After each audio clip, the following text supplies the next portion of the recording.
What's going on, everybody? Welcome on back to the Cinema Boys podcast. First time in a while. It's been like a month. Actually, the last show we did was White Lotus and Yellowjackets. Like halfway? Yeah, the mid season. So it has been a grip. We're in here to talk about the same two shows. We're going to be talking White Lotus. We're going to be talking Yellowjackets. A lot to get into. We're going to be doing the whole second half of the seasons, the finale. So a lot to shift through. We're going to try to move as fast as we can. Joined once again by my boys, Luke, Seth, Luke. How we doing? What's going on? Doing good. Busy couple weeks. Yeah, sure has. Oh yeah, a lot of shows. This week's gonna be a busy one. I want to do Last of Us hopefully on Thursday, and then I'm gonna try and find a way to squeeze in Daredevil hopefully some point on the weekend. I think maybe Sunday morning. What are you doing on Easter? Hosting it. Oh yeah, I'm going. That's right. Yeah. So you can sneak out for an hour in the morning. Please, yeah, we'll please have me. Yeah. All right. So yeah, we're gonna have probably three shows in the next 7 days. So lots to get into, like I said, but we're doing White Lotus and we're doing Yellowjackets tonight. We're gonna start with White Lotus just because I think that was a little bit easier. Basically, what I did is I just kind of took the episodes and just took like the storylines for say like the entire Isaacs family, like Goggins and Lou Wood, and then kind of just go through all of them at once. And if anything stands out, you guys have anything to add, just pop. Yeah. Up, you know Before we do, I heard a crazy thing about Walter Goggins today. So 20 years ago, his wife committed suicide, and he was like obviously a mess, and he traveled all over the world. And one of the few places he went to was Bangkok. No shit. So he was saying like when they started airing the stuff in Bangkok, once he got there, he was like when they were driving through like the boat river, he was like, I've driven down this river before, and like checked into the same hotel that he stayed at 20 years prior. Like same hotel that he stayed at like 20 years prior when he was like traveling all over the world, like finding himself. No shit. So like, it was pretty wild that like 20 years later, he's playing a character like in Thailand trying to find himself too. Wow, So yeah, I read that today. I thought that was wild. A lot of that in this season as far as people trying to find themselves, and especially with the Isaacs family. All of those kids basically. So actually, let's start off with the Isaacs family. We're going to be episode 5. Piper tells her parents there's no thesis, that she's really just there to try and move to Thailand for the year. The mom's reaction is fucking great. As soon as she says like they're not even Chinese, as if Chinese and Buddhism go hand in hand. Yeah. Fucking hysterical. She's a treasure. She is. She is. They really just turned her into comedic relief. Like I feel like after the first 2 episodes or so, like they really kind of just drove her home as a nice little because this season doesn't have as much comedy. I feel like as much as the first 2 seasons do. No, I laughed as much in this one. No, but she was a part of the ones I had. We see Isaac's writing a suicide note, which this is a funny thing for me, just because we're gonna see this go from like episode to episode. Like this is the first one. This is him with his suicide note. That's it, and it's slowly gonna progress to like, shit, I'm gonna have to take my wife with me. Shit, I'm gonna have to take my oldest son with me. Shit, I'm gonna have to take my daughter with me too. All the way to the point where Lockley's the only one who's like, I can live without being rich. and like, okay, good job, man. You just signed your life warrant. You're the only one that's gonna make it. But I thought all that shit was dark. Yeah, funny. definitely. Dark, pretty funny. And thought it was happening at first. The first flashback. Yeah. It was like, oh wow, they're doing this now, huh? Yep. And then got us. Which was like fuckers. Heavily dark compared to the rest of the show. That would have been a real monkey wrench in the equation. Let's see. We see one of my least favorite characters, the security guard. He's panicking because the gun got stolen by Isaacs. He literally just like asked him about it, expecting like, Isaac stole a gun from your office, and you're just like, hey, did you steal that gun? And you just expect him to be like, yeah, I'm really sorry. Call me. Here's the gun back. He called me. Isaac basically just tells him to fuck off, which is not expected, pretty expected. Let's get to the good stuff. This episode was wild. Full moon party. We got Chelsea, we got Chloe, we got the 2 brothers. Chloe's kind of basically just talking about how she likes to like fuck guys that are like just over the legal limit. Yeah. I like fucking these young boys because once you do, they're obsessed with you. And it's just like, okay. She's got to balance out the 65-year-old boyfriend. Yeah. Good call, actually. Yeah. If you take the average, it's actually somewhere around her actual age. Yeah. But they go to like an island party. I'm assuming that they take some Molly. Ecstasy, Molly, something like that. Even Saxon, who's made his stance very clear, anti-drug guy, he takes some, and he's very clearly like waxed by it. Yeah, rocked him. Yeah. Seeing him like walk through the street, and it's just like fucking everyone's just like, It's like monsters and stuff. Yeah. He also thinks fancies himself a partier. He's like, oh, I'm a senior. Like I can drink. Yeah. And he like drinks the whole fifth of rum. Oh, Yeah. Lockie. Yeah. Yeah. You can tell he's probably done more partying almost than Saxon's done. It seems like. Yeah. Well, you saw too. Oh yeah, he was. So they're gonna leave this party. They're gonna go back to their fucking boat. Partying's gonna keep on going. It seems almost like they're kind of playing like a version of like Truth or Dare. It seems like basically because they got the girls kissing, then Lockie's kissing Chloe, and the next thing you know, they're convincing the brothers to kiss. It's like, oh wow, this is getting a little aggressive here. And then that kind of like ends there, and we're gonna see a lot of flashbacks throughout the rest of this episode. But you can already, as soon as you see like Lockie, like Saxon does like, all right, I'm gonna kiss my brother like real quick and back away. With Lockie's like, all right, you want us to kiss? Like, get the fuck over here. Let's fucking kiss, bro. Yeah. And he had signs of that early in the season, right? Oh, when yeah, they're living together. ass. Yeah, right. Oh yeah. So that wasn't very surprising that he was more into it. Yeah. I think he's just trying to have some fun. Speaking of having fun, we get introduced to Sam Rockwell's character, old friend of Goggins. They're gonna go out for some drinks, and we get, I would argue, one of the wildest monologues I have ever seen, heard on any movie, show, like ever. Hysterical. Yeah, like just kept going deeper and deeper into it too. So like when he started out, when he starts and he just goes, I realized like I wanted to be one of these tigers. And Goggins just goes like, no. And he's like, really? I want to be fucked by me. Wow. Wow, watching. Yeah. Paying guys to fuck him and paying other girls to watch him get fucked while he looks at them. By a dude that looks like him. I'm them while I'm fucking me. Goggins' face the whole time is might be even funnier than the monologue. Like yeah, he's like it's just like unbelievable. There's no way you're being real with me right now. But we find out that on top of being a wild sex addict, he's also an alcoholic, but he's sober now, which is going to come into play. Change quick. Yeah. Yeah, no shit. Yeah, he gave it all up for the fucking these mates. Gave it all up for the game, Right. for religion. You know what I mean? Traded it all in. But just like I would definitely say the best part of this season for me was definitely this scene. It honestly might have been like my favorite scene from this entire series. It was so good.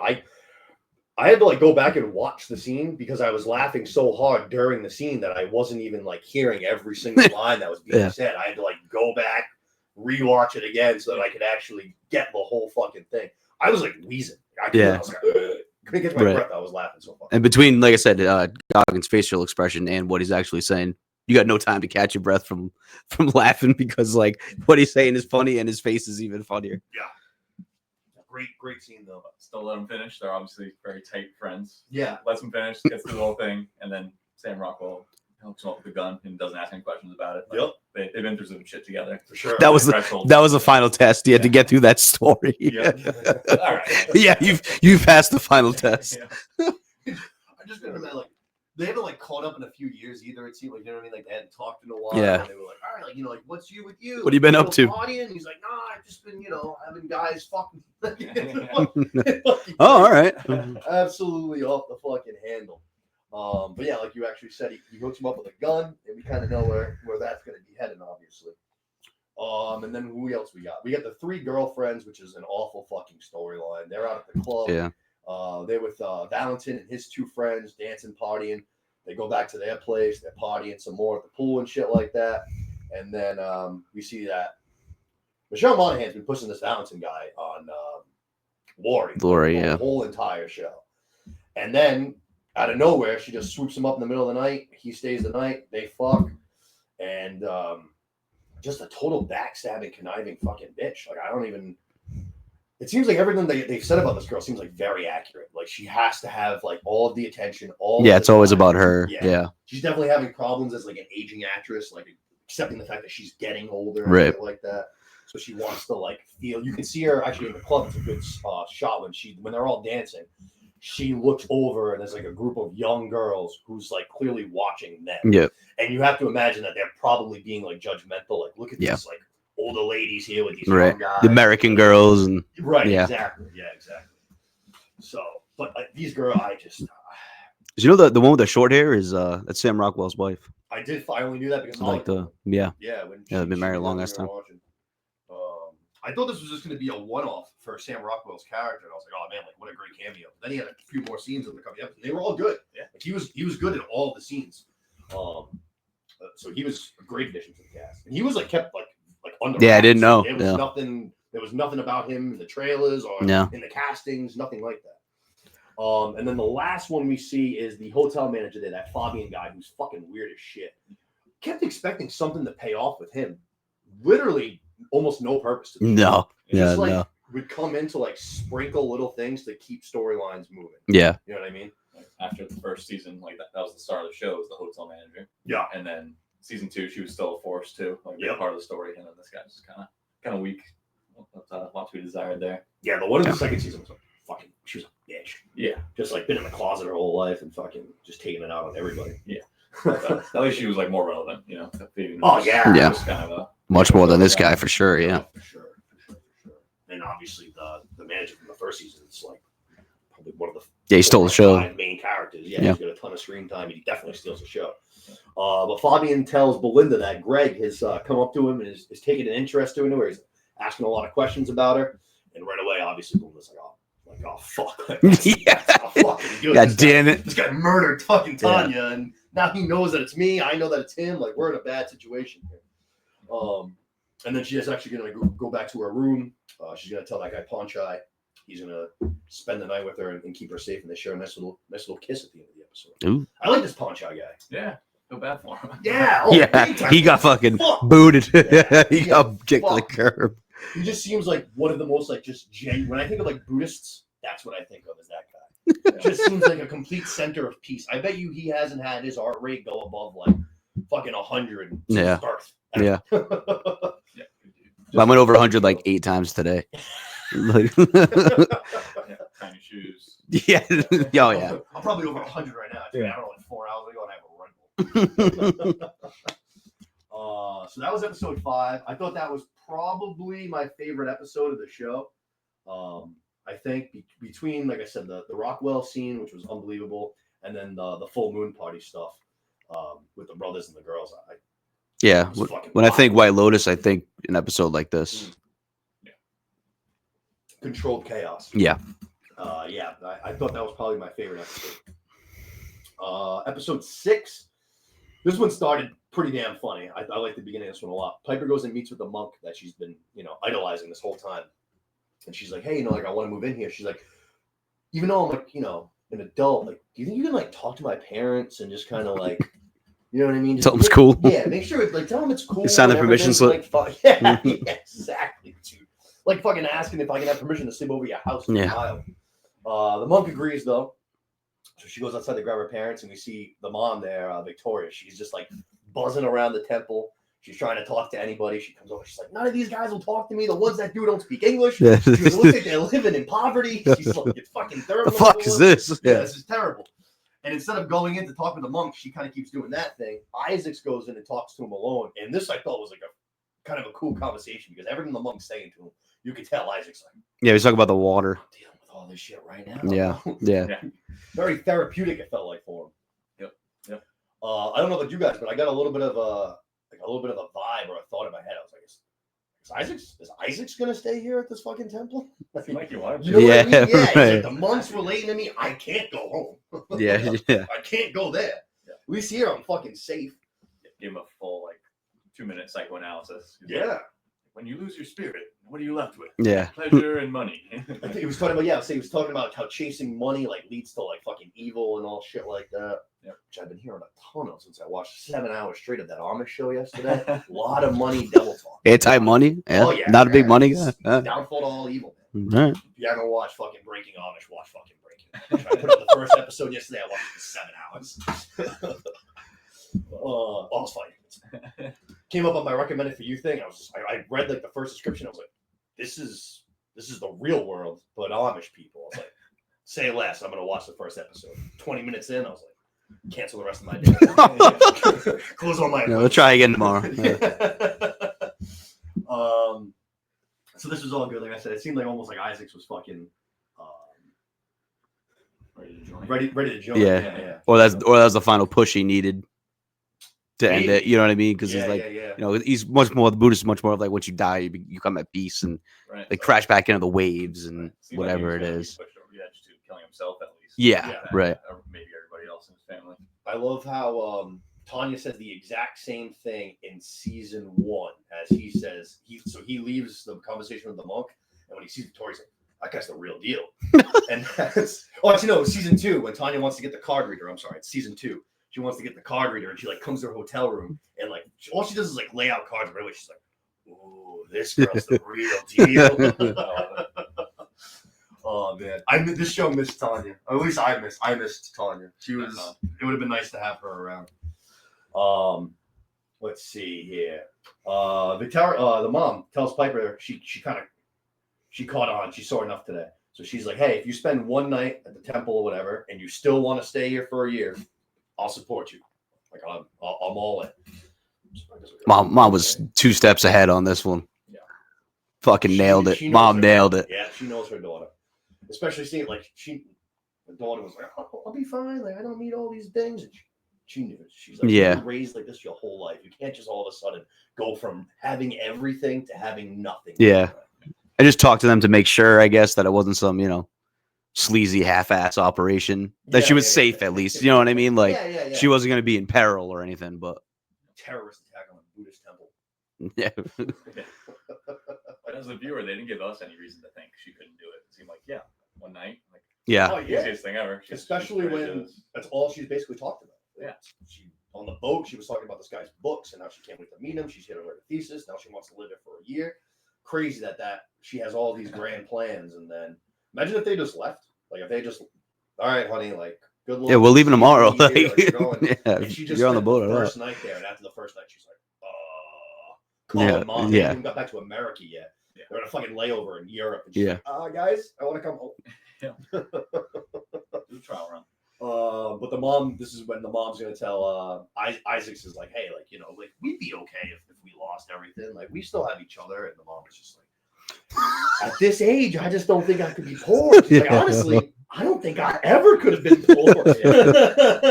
See his heart just sinking. Yeah. It was And this is what I was saying like a minute ago, how like the gears start turning where it's like, okay, no longer just a suicide, we're now at murder suicide. Yeah, right. She's gotta go. Yeah. Leave orphan children, but I'm not gonna make my wife have to go through all of this on her own and become, you know, poor now.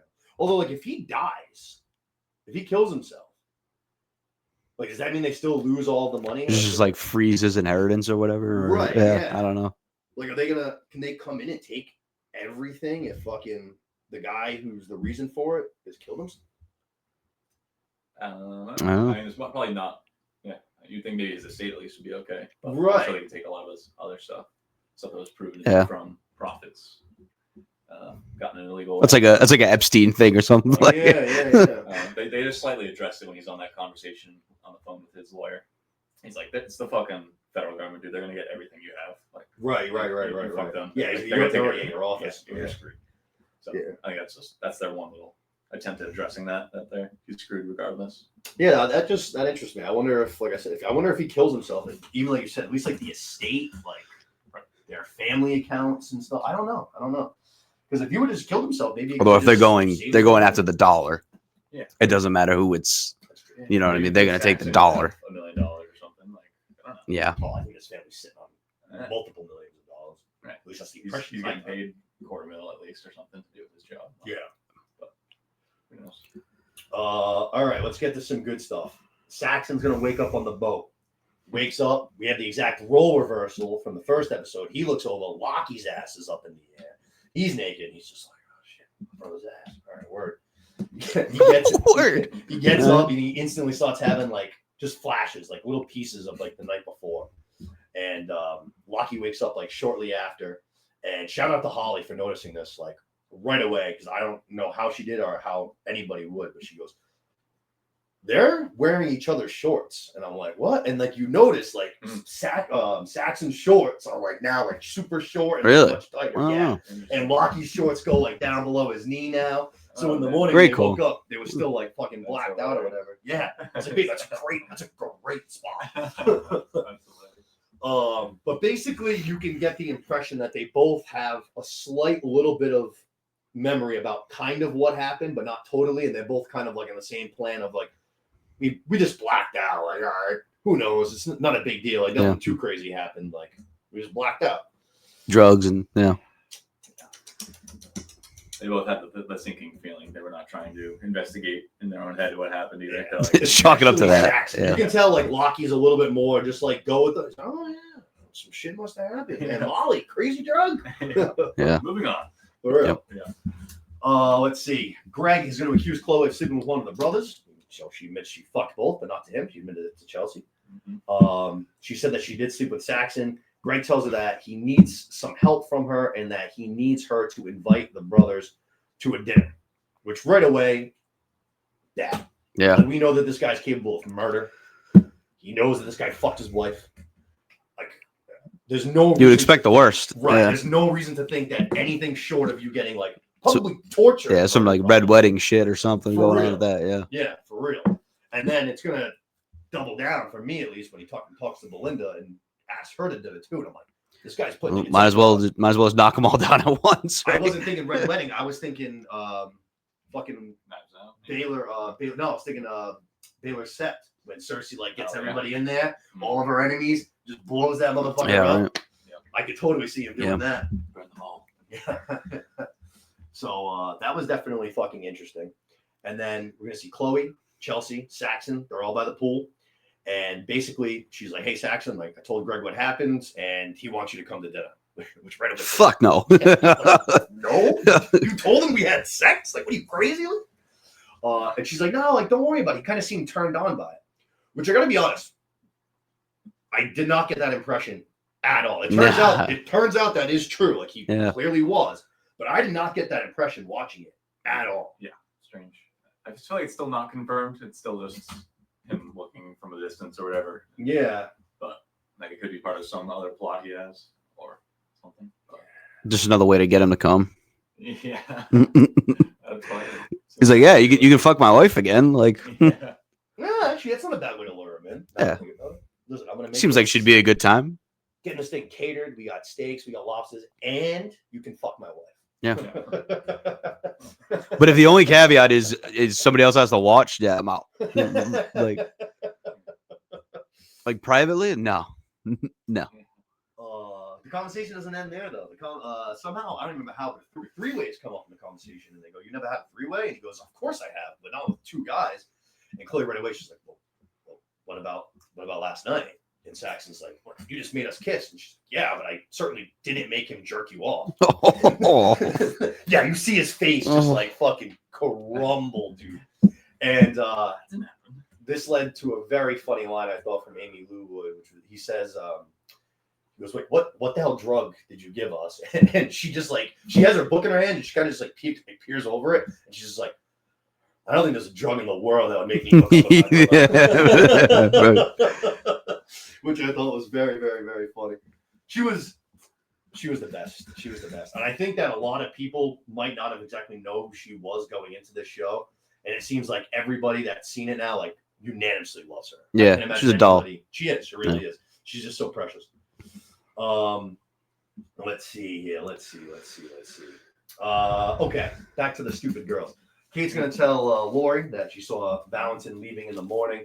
And it seems like she kind of almost expected her to like keep it on the wraps. And they would kind of just like shit talk her about it like behind her back. Didn't seem like she was expecting that to be like a confrontation about it. The second Michelle Monaghan comes walking into the room, right away, Lori just fucking digs right into her. And you can just feel the tension like instantly builds between Lori and obviously Michelle Monaghan, obviously. But then Kate kind of agrees with what Lori is saying. So she's got some animosity towards Michelle Monaghan.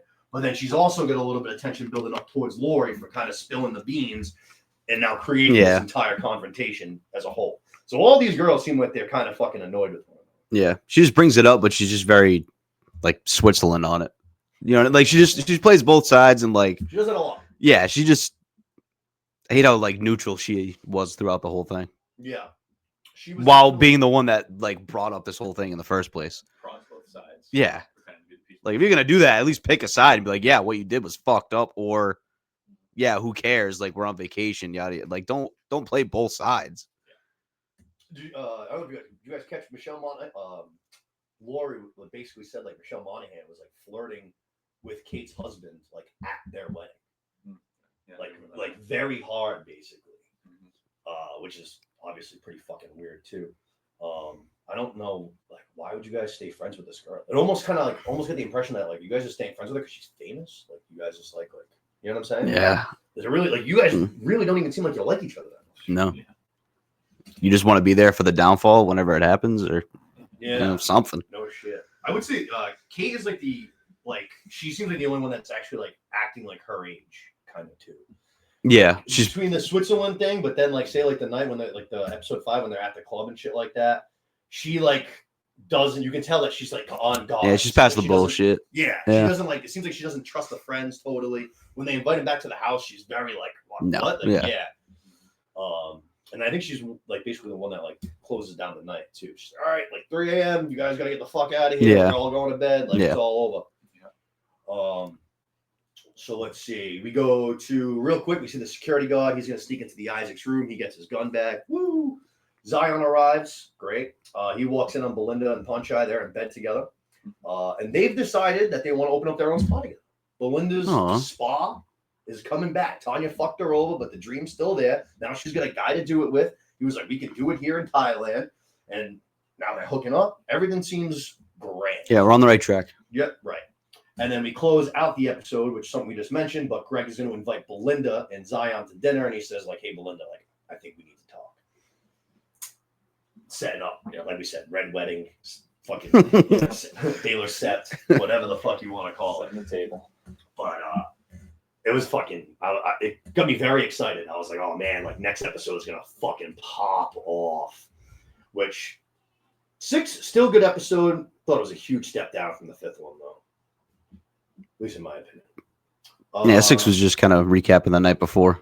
It was. Yeah. Putting all the pieces together. Like everybody putting all the pieces together. Yeah. And like, yeah, there wasn't much with Goggins and Rockwell in that episode. Actually, I don't know if they went to them at all in that episode. Maybe just a phone call to tell him he needs him to play a character for him or something. Oh, maybe. Oh, no, that's not that. Yeah, they might have just like 2 seconds of screen time. Was it like the river? It might have been the river when they're going down the riverboat. Maybe. So I think the end is when they get to the end of that is when they get to the house with the hotel owner. Yeah. All right, episode 7. Even if we didn't see them on episode 6, we're going to start off with them. They're going to meet with the hotel owner and her husband at their home. Rockwell's playing the part of the director, like they've set up like it's a movie thing. And I gotta lie, Rockwell's doing all of this shit for Goggins, all of it. Goggins set this whole thing up. He brought Rockwell along, and now like it's time to do like the act. Like we're supposed to like, all right, it's time to put on a show. Own it. And he just like leaves Rockwell out there to fucking float. Like the girl's asking him questions, and you can see Rockwell just kind of like keeps looking at him. Like, what am I supposed to say here? And it's very fun. I can't remember the names of the movies, but they were like all like so generic. It was like The Enforcer and fucking The Terminator, and then like something else. Yeah, that was a trilogy. And then the other funny thing was Goggins had told her earlier that the character was written based loosely on herself. And then she asked, like, oh, what's the character you got in mind for me? He's like, well, you're an ex-prostitute. She's just like, what the fuck? And asking what movies he's seen. Yeah. Yes. Which he gets lucky. Yeah. He's like, there was one where you were a queen. And she's like, oh, yeah, it's this one. He's like, oh, yeah. It's like one of those moments. Yeah, for real. Yeah. Just a shot in the dark.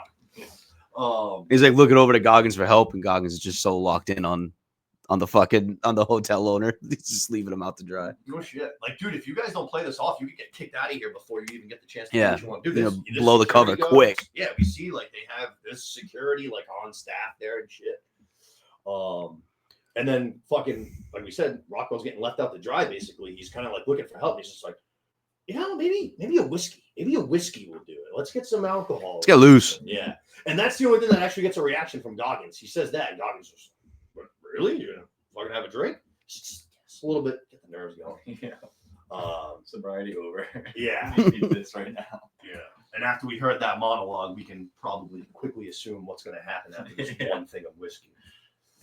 Goggins able to pull this guy away, though, talks some business in a different room, confronts him just like he's wanted to do his entire life, says all the things that he's been building up to this point, waiting to say. And he like says his mom's name, and the guy shoots. I was like, who the fuck is that, dude? I have no idea what you're talking about at all. Goggins pulls a gun on him, and he just looks like a pathetic old man, and he just like can't bring himself to do it. But he can bring himself to kick out his chair and just knock him crashing to the ground. Then he walks out of the room. He's just like, "Hey, the old man fell. You guys should go help him." Gives him up like pretend. Fuck you. Times like, fuck, I can't even hit you. Yeah, the guy's fucking. Actually, he's neither of you guys have seen The Leftovers, right? No. I'll say Lori's from The Leftovers. I don't think I've seen her in anything besides The Leftovers. And then he's also from The Leftovers. I think I might have seen him in something else too, but right away I was like, "Oh, yo, I know you too." Leftovers is a good show. Good show. Depressing. Good show. Oh, great. Yeah, depressing show. Good show though. Get your mind going too a lot. Let's see. So Goggins feeling really relieved, even though he didn't like shoot this guy. He was able to like say everything he needed to say. He knocks him over, and he knows that he's just like a pathetic little man. Like it's his life is over. He finally feels relieved. He grabs Rockwell, and they're gonna go like tear up the town for the night before he goes back to Inglewood. Security guard is gonna take his crush out on a date. Who, in my opinion, right after we kind of learn anything about her, I think she's a total fucking bitch. This girl seems like she doesn't like him at all. She just likes that he's like kind of in sympathy. sort of a position of power, and then he's like career oriented. He wants to like become a security guard. The second he's like, you know, like my boss says, like I don't have that killer instinct. He's like, the Buddha is against violence. Like, I just wouldn't want to do that. Like I think I'm gonna get a new job. All things that like a lot of people would hear and be like, wow, like that's like admirable of you. Right, like, it's really admirable of you. Like you're so dedicated to being a good human being, and this girl's just like kind of a loser. You have no confidence. Like, Yeah, where you gonna go? Life. Basically makes it a condition that he like Yeah. all this stuff if she wants. You want this, you're gonna have to toughen up. Yeah. Fucking A. Imagine if he was like, all right, instead of dancing, you gotta fucking be a porn star. Yeah. Right. What the fuck? Yeah. His position as her like helping him and like being his inspiration to do better, but it's really her like being the evil in his, because he's almost like Belinda's guy, you know, like the perfect Buddha. Yeah, like, you're right. You know, yeah, sticks to his principles, like happy with his simple life kind of thing. But yeah, this nice little Thai girl Mook is his like evil influence. Tears him down. Sure, he's not the first. Yeah. She does this to all the security. Yeah. But yeah, no, that just like I said, that I don't like this. I mean, I don't dislike the security guard. His storyline just does nothing for me at all. But in that moment, I was like, "Yo, what the fuck?" Yeah, like, leave him alone. he ain't my guy, but leave the guy alone. Yeah. Man. What the hell? Making an honest living. Yeah, he's a good dude. He's taking on He's a a nice good date. dude. He likes you so much. He's been fantasizing about you the entire showbiz. But they are gonna go as part of their date night. They're gonna go to fight night, which was mentioned in the episode prior. Valentin and his two friends invited the girls to go to the fight night. They go there as part of the date, and they actually see Valentin, his two friends, and Lori. And as soon as he sees the three of them, Valentin and his two friends, he starts to have like little flashes back to the jewelry store robbery right before he got like punched out and shit. And he's like, "Oh fuck, these are the fucking guys that did it." And I gotta be honest, I didn't like see that coming at all. But then once they showed it on the screen, I was like, "Duh!" I was like, "Obviously, that's how these two random guys like fit into the Get show." through and yeah. Right? You know what I mean? I was like, Know the "Oh, lay of the land and yeah." Because like it made like Valentin works at the hotel. Lori's trying to get with him and all, like, so that checks out. But then just to bring these two other guys in there out of absolute nowhere, they were in a ton of the episode the night they were at the club and shit like that. A ton of screen time. So as soon as they like put that together, I was like, all right, duh, that makes total sense. Let's see.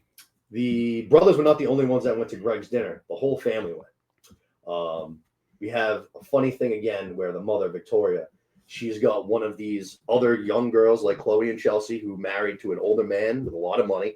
And she's basically like asking her if she's like in taken. Like, you've been kidnapped. You don't have to do this. You don't get your will. So I can take you like to like Carolina. We can find you like a nice bachelor who's more your age and shit. And the girl is like very offended.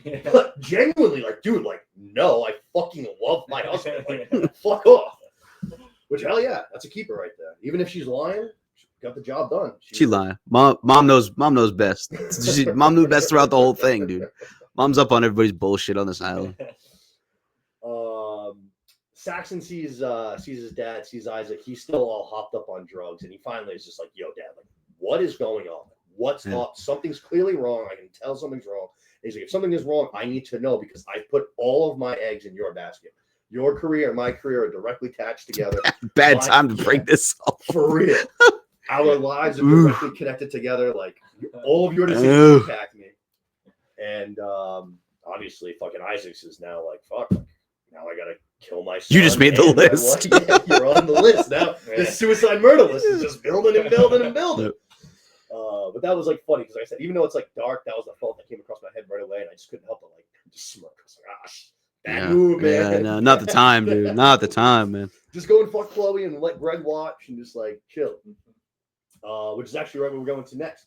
Chloe's gonna be with Chelsea and Saxon again, and she's basically gonna tell Saxon that Greg's parents, when he was young, used to have loud, intense sex with the door wide open. Greg would watch, and basically he fantasized about watching Chloe get fucked by another guy, and then basically like being able to like go in and kind of like save her, basically like take her away and kind of like claim her as his own, which is a mommy issue that I'm not sure I've ever heard. Yeah, before. That's it's a new fantasy for me. Yeah. No, that's weird. Because he even said he was like, "Yeah, he wants to be able to like save his mom." And I'm just like, I think his mom needs saving. She's getting banged out. I think he needs to get a lock on their door and maybe close it, or maybe you should sleep better. But Chloe's like, "Yeah, hey, Greg wants you to do this," and Saxon says no. I did find it funny though that Chelsea, Amy Rose Lewwood, she's like kind of like egging him on. She's just like with a smile and like her head. She's like, "Yes, like do it. Yeah. Help them out. Help them." He's like this. You're evil. You're a bad person. It'll be good. Like they need help. Not the weirdest thing that you've done in the last 24 hours. You like this stuff. Yeah, right. This is right up your alley, right? Go for it. Oh fuck. Greg is finally going to get a chance to talk to Belinda. He says that he has nothing to do with Tanya's death. Obviously, he wants to live a nice, quiet life in Thailand. And he says that Tanya would have wanted him to help her out because she was going to help with the spa. So he's like, "How about I give you $100,000 to start your business?" And basically, you get the impression it's like either accept this bribe or like I'm probably going to kill you and possibly your son because he's now here as well. Yeah. So big decision. You almost feel like you have to do it, but she's obviously struggling because now she's a direct accomplice to murder. And it is like we're going to get into it more, but like $100,000 is like it's a lot of money, but it's not like that. Starting a business. Yeah. I would like more in the bank than 100,000. Yeah, I ain't gonna fucking do it. Let's see. 3 girlfriends still fighting with one another. Like we said, Lori's gonna go to the fights with her 2 friends. This was actually funny though. She goes home with one of the friends. She fucks him, and then right away he starts begging her for money.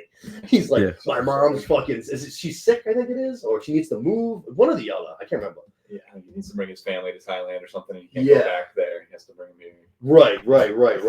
And she's just like, "Oh, like I don't really have that money." He's like, "No, you get the money. You get the money. Just like do a wire transfer." And then Cash out? Yeah. Cash out. A girl like starts like fucking pounding on the goddamn door. And he's like, "Oh shit, like you gotta fucking hide." So Lori's hiding. This fucking crazy girlfriend comes in. She's flipping out. She's looking for Lori. Lori goes to like jump out the window, and the girlfriend like sees her dangling, and she just kind of starts like smacking her on the top of the head, just like, which is funny. Even Lori like thought it was funny because after she lands and she starts like running off, she's giggling. Yeah, right? She's having some flashbacks to her younger days. And then the episode ends with Lockie. Lockie goes to spend the night with Piper at the temple. Doesn't want to leave her hanging. We see how dirty it is. We see the food. We see the beds. Piper, clearly you can see like on her, like she's having a lot of doubts. And then Lockie's the complete opposite. He's like, "I kind of love it here. Like I want to come move here too. And fuck a year. Like I might just stay here for forever." And she's like, "Dude, like just let me fuck up my own life. Don't fuck up yours too." But it's like, but if you just because you're out now, what the fuck with it? Yeah. You just say he wants to go. Like maybe he wants to go without you. Fuck you, bitch. They're also like praying too, and he starts to have like flashbacks of the night. Like he's starting to realize it. Oh too. yes. He's like, yes, that's right. no, stay away. The monks having them all like meditate or whatever. Yeah. Yes, that's right. Just crazy. This was so this episode I liked better than 6 too. I thought this one was. Yeah, I agree. I thought this one was pretty good. Yeah. And there was definitely like tension. Tension was high in that episode, especially like once you got to the dinner. There was just a lot like the Belinda conversation, the Saxon conversation. It was just constantly feeling like something might pop off. It didn't. Yeah, no, it didn't. Sorry, It didn't. we'll get into it, but it didn't. A lot of the storylines kind of fell flat. But honestly, kind of some of the storylines from the beginning, I just was the security guard and his girl and the 3 girlfriends just didn't do anything for me the entire season. Yeah. Like the Isaacs family, I was very, very like entertained by. I was interested in. I wanted to know what was going to happen. I liked seeing the spiral of Isaacs. Like I was very entertained by it. And obviously, Goggins and Lou very entertaining as well. That was kind of it was more so how it got intertwined with everybody else's storyline than it was their individual storyline. Right. Like the build up along the way. Yeah, same thing. Didn't do it for me. Belinda It was just like, all right, like how does it all come together? right. How was the security guard involved? And right. So whatever the big payoff is. Because you almost knew, like with the show opening with the shooting, and this guy's losing guns, he's finding guns, he's going to the thing, he's talking about violence and all that. So it was building up for him to have to make a decision one way or the other. I gotta be honest, I did not think it was going to go the way that it went, which is very upsetting to me. But it is what it is. Yeah. Fat 90-minute finale, almost like a fucking movie, basically. Opens up fucking fantastic. Piper comes back to the house and she just like breaks down. She tells her family, she's like, I don't want to be materialistic like this, but I am. Like, I could never stay there. This is fucking hell. I could never do it. And the mom's reactions, the huge smile, basking in it, understanding, like, it's okay, honey. Yeah. It's just how you were raised. Don't feel bad. The world's a dirty place. You just wanted to help. The mom's so fun. Probably like the funniest character. Yeah, the funniest one was when she's giving her a hug, and then like right behind, she's giving the thumbs up to the. We got it. We're okay. She's coming home. We got her. She's talking about like I can't live in air conditioning. Like there was one night without air conditioning. She's like I can't fucking do this. She didn't even say She didn't even say the food was bad. She said the food was bland. Yeah, the food was bland. Didn't really taste like anything. Yeah. Like, okay, so it wasn't like it was bad food. It was just like it wasn't amazing to you. Right. It wasn't the food that you're eating at the White Lotus for dinner. But I thought that was a very, very funny way to start off the episode.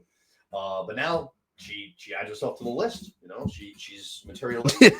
Dad's like, no. He almost goes, stay here. God damn it! Jerry, I'm gonna kill all my family. Oh fuck. Let's see here. We're pretty much right after actually. Isaac talks to Lockie. He asks him kind of the same thing that he's been talking to everybody else. Like, can you simplify? He's like, basically, do I have to add you to the list? Right, yeah. Can you do this, or do I have to kill you? And Lockie's like, thinks about it. He's like, I could do it. Like, I'd be fine. Just give out some hand jobs to guys, collect a paycheck. I'll be fine. I'll be good. I'll be fine. Got some skills. Yeah.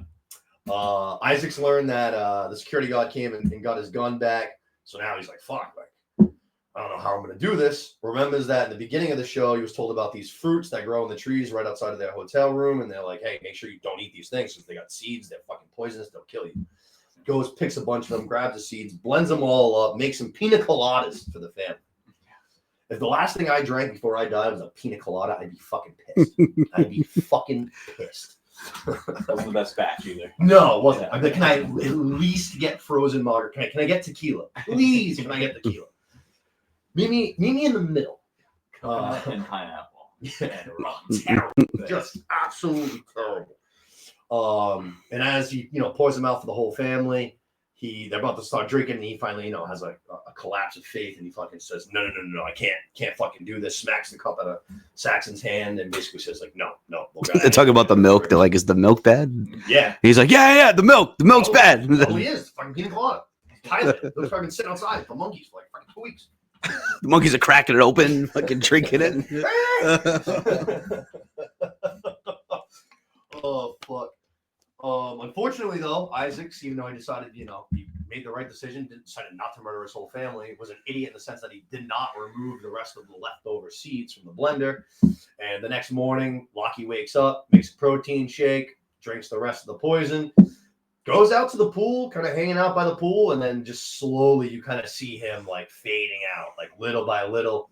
They showed I liked the vision that they did. Like at first it was kind of clear, and then just kind of get little bit more fuzzy, a little bit darker, a little bit blacker.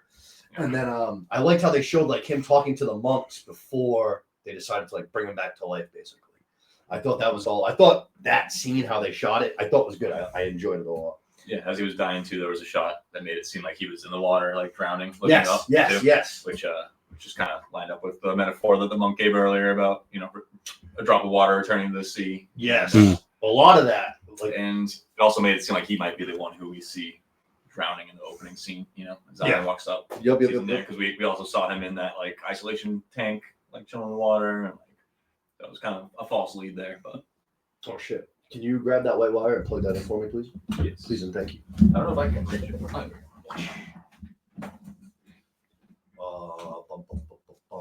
You know what? Actually, too. Speaking of the whole water thing, when Saxon wakes up on the boat right after the crazy night, he goes over to the side of the boat and I think he's about to puke, and then he looks down into the water and he sees a fucking blooper fish or some shit like that, and then it kind of just stops him, and then that's when he starts to have the flashes. Yeah. So that kind of something about the water, something in the water here thing in this season, yeah. As far as the metaphors and the visuals, a lot of that in this season. Let's see here. Goggins returns from Bangkok, feeling relieved. Loved this scene. Damn, made me huge smile. He's walking down the beach. Fucking just runs right past Saxon too. Yep. She sees him. And Saxon's just oh, god damn it. Sprints. They have a big, huge hug. You can tell that he's different now. This is the most. He had his moment. Yeah. Most affectionate he's been by far. And then he kind of tells her what happened. She's very happy, obviously, because this is kind of what she's been trying to have happen for him. I feel their entire relationship. That's what it sounds like she's kind of expressed. And it was great. And Goggins was just yeah, we're gonna be together forever. Yeah. And she's like, really? Is that the plan? And he's like, yeah. And she just starts tearing up with a huge smile. Oh my god, she's so precious. I love her so much. Yeah. If anything happens to her, I'll be cry. And then something happened to her. It was awful. Yeah, the one truly good person. Yep. Yeah, no kidding, man. The only person on this freaking entire show who didn't have some kind of a hidden agenda or a shit in the fucking. That's why I should have known. Should have known. Yeah. Linda and Guy Talk, the security guard guy. Yeah. Both really good people, but they both got their temptation of money and happy life and shit, but it worked out well for them. Yeah. She didn't give in to temptation, and she gets off. It's that's my message that I'm trying to push through here.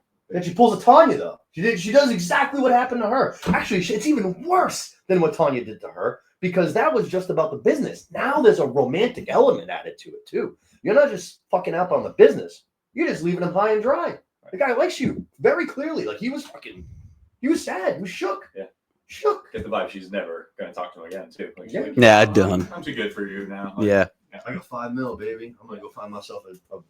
He's a good-looking guy. He's so nice. Fuck that. Yeah. Fuck that. I think the son just kind of came in and he was the one that ruined it. Yeah. The negotiator. Fuck yeah. He squeezed out an extra 4.9 mil out of the deal. No. But even he was like, "What about your guy?" Fuck him. Yeah, it's true. He does say that. You're right. That's true. Yeah. That's Right. true. Let me be rich for a second. That's Yeah, I true. think she says that. Yeah. And to be totally after you gives you $5 million, you guys are good. I don't think you guys really have to stress being around each other. You know what I mean? Yeah. Maybe I'm wrong, but I feel in that situation I wouldn't be Yeah, it's true. She does anything, I'll just whack her. And she's he already paid me $5 million. If he wanted to kill me, he would have done it instead of paying. Right. Me $5 This million. is closing of the book on that. Right. This is done now. Right. Especially her and Zion are. It's not going to catch up to her at any point. Yeah. Yeah. If he wanted to literally just whack the two of them, he easily could have done it. Right. Easily. So I don't even know why she was so fast to get out the fucking door and leave Punch. Yeah. But also too, how little of a drop of the pan is for $5 million for You offer 100,000, then you go to 5 mil, and he's just like, all right, yeah, 5 mil is fine. Like, Yeah, you could have squeezed out another 5 mil, dude, yeah, I forgot how at much least. Tanya was. Yeah. Hey, Zion did a great job with that little like speech. When he like Greg's like, oh, $5 million. I don't think I can pull that kind of money together. And he's like, well, I looked up your shit. Well, your Here's wife- how much money you cleared from your fucking marriage. Broke down the percentages, and he's like, it's 1%. It's Yeah, right. 1% of the entire amount of money I that think you it's got. 5 bill, right? Or no? Something like that. I don't think it would be 500 mil. Yeah. 500 mil, something obscene like that. Just an absolute drop in the bucket. Yeah. Which obviously they ended up getting, like you said. But also maybe just enough too to not make him eventually, come back and get his revenge. Right. You know what I mean? Like 1% is let's not go too crazy and have him do something down the line. Yep. Like let's just get 1% and we're good. We'll take it. I think he was like going to school for basically like that kind of shit. I think he said. For, like, Yeah, he was in business school. Yeah. Yeah. Business and shit. No, because he did a good job. And actually, I will say, Belinda like storming out and then like him following her. She's like, go back in there and you say that your mom. He's like, oh shit, Yeah, Mom, you right, play yeah. it too. Yeah. Okay. Yeah. That was good. That was good. I still don't like Belinda though. Fuck her. She hurt my boy. I don't like that guy. Yeah. Let's see. Back to Goggins and Lewwood though. So they're eating at the resort, and the hotel owner's husband, the guy that supposedly killed his father, the guy that he called out the last 2 episodes ago, he's at the hotel, and they have a conversation. And the guy's like, dude, he's like, your mom was lying to you. They weren't great people. Your mom was a slut. And he's packing heat. So big turnaround from where we just were, whatever, if it was the night before or 2 nights before, whatever it was. Big turnaround, especially in the middle of a hotel. It's not like Goggins can do that. What he does. You wouldn't think he'd be able to do that much surrounded by all these people. Right. But he goes back to the table for a second. Lewwood tries to do what she always does. Don't. Tries to knock him down. Yeah. And of course, that's just not going to happen. You can't put it away. And he follows him, and he ends up fucking shooting him, which turns into a little bit of a shootout with 2 of his security guards. Takes them While down, he's taking a picture with Michelle Monaghan too. Oh, that's right. That's how they stopped. Yeah. That's right. Because he was like, yeah, like my wife like loves your show. Like we put it on all the time. And then I was thinking about like that couple. Like that's got to be some like just basic ass cable television show. Yeah, that's like The Young and the Restless at fucking. There you go. Yeah. Some like 2:00 on CBS on a Tuesday bullshit rerun. Retiree ladies at that other resort knew exactly who she was too. Oh, good. Yeah. Good Yeah. call. Yeah. Good call. So yeah. Comes on after The Price is Right or something. Oh, fuck. Good call. But yeah, like I said, he gets into a little bit of a shootout with his 2 security guards, puts them down too. Yeah. Shoots, knocks both of them down too. I was like, okay, Goggins. Yeah. Okay. I knew you were into some deep shit. I didn't know if you were like a fucking. Got a good aim, yeah. Put down 3 dudes. Well, 2 dudes really. But, unfortunately, though, we see after he puts them down that Amy Lewwood unfortunately caught a bullet. Sad. Yeah. Fucking sad. Sad. You knew it was gonna happen too. I feel like as soon as he like got up from the table, because it's like she's not gonna not follow you. Like she is. It's right. almost like that's when I was like, oh no, like this is gonna happen. And I'm gonna be very sad about it. But yeah, she catches a bullet. He picks her up and he tries to carry her away to safety, even though she's dead. And the security guard, he finally has to make his decision, and he shoots Goggins in the back a couple times, which is questionable. To not be a violent person and not want to do harm to anybody, and then shoot a guy in the back as he's walking away very slowly. A little Carrying his injured lover. yeah, exactly. Like, don't you think we maybe like could have possibly stopped this in a less violent fashion? Yeah. Especially if you're this big Buddhist guy. But kind of like Luke said, actually, he saw that the hotel woman's there. He already wanted to get a job as a security guard, and now it's kind of like, saying getting the money. He's gonna get the girl. He's gonna get the job, and in that moment, he's like, "Fuck it, fuck the Buddha." Yeah. They also threw in a cheesy fucking line too that I hated too. That like the whole like he is your father deal. Like Oh, I didn't. that felt so Yeah, that cheesy. was so unnecessary. I agree. Like That when you're was talking so about he is your unnecessary. father, like I thought that was lame, like soap opera almost. Yeah. And Just didn't need it. No. Just like, no. Then it. Sorry. I was gonna say I kind of had a feeling that was gonna be the case. No, did you guys kind of guess that too? Like, Not really. Yeah. No. I mean, no. No, yeah, not really. Lee and I guessed it, but obviously we weren't sure. But so that was the one good thing about them saying that. Yeah. Yeah, like it was the payoff of we were right. Yeah. I gotta be honest, I almost feel like the writing in this show is too good for them to do something like that. Yeah. You know what I mean? Like Mike White's fucking talented. It's very obvious. Yeah. Like I almost feel like if he saw that, he would be like, it's kind of like that's a little lazy. Like, Yeah. Exactly. But going back to like the writing and everything too. So when they're both like in the pond, Amy Lou Wood, I think a couple episodes prior, is talking about how like they're like the yin and the yang, like that's them together. So Amy Lou Wood is like face up with a bullet hole that looks like the yin and the yang symbol, and he's face down with bullet holes that like literally looks like a yin and the yang, like as they're both floating in their deaths in the pond. Awesome. So I'm gonna have to go back and watch that. Yeah. Notice that. That's a great call. That's a great call. I mean, maybe in that same yin and yang scene too, she's like our fates are tied together. Like whatever happens to you. yeah, exactly. Yes. Yep. Yeah. She's the fucking best. She's the best. I hope we see more of her now, like in other things and stuff. Mm-hmm. All right, so let's just finish this and I'm gonna fix the camera and shit. For some reason it's not charging. All right. We already talked all about Belinda. We talked about the security guard. He ends up getting his girl. He gets his job. So we've seen that. He doesn't rat on Valentin. Notice that. Didn't rat them out or anything like that. Just nothing resolved from that though. Just another thing in this season, like Valentin the whole robbery. Yeah, just yeah. nothing gets resolved. There's no payoff from that. No. Want a little bloodier ending for sure. Yeah, or just Without being some the one best character. Yeah, some full circle something. All the bad people survived, and like I said, that was good and accepted the evil. Yeah. Did do well because of it. Belinda and Guy talk, and then one girl and doesn't. So after the conversations on the date with her kind of being like, dude, like violence is part of life kind of thing, and then him seeing the guys from the jewelry store robbery, that's where I instantly thought, like, I was like, all right, this is where our gunfight is going to come from at the end of the show.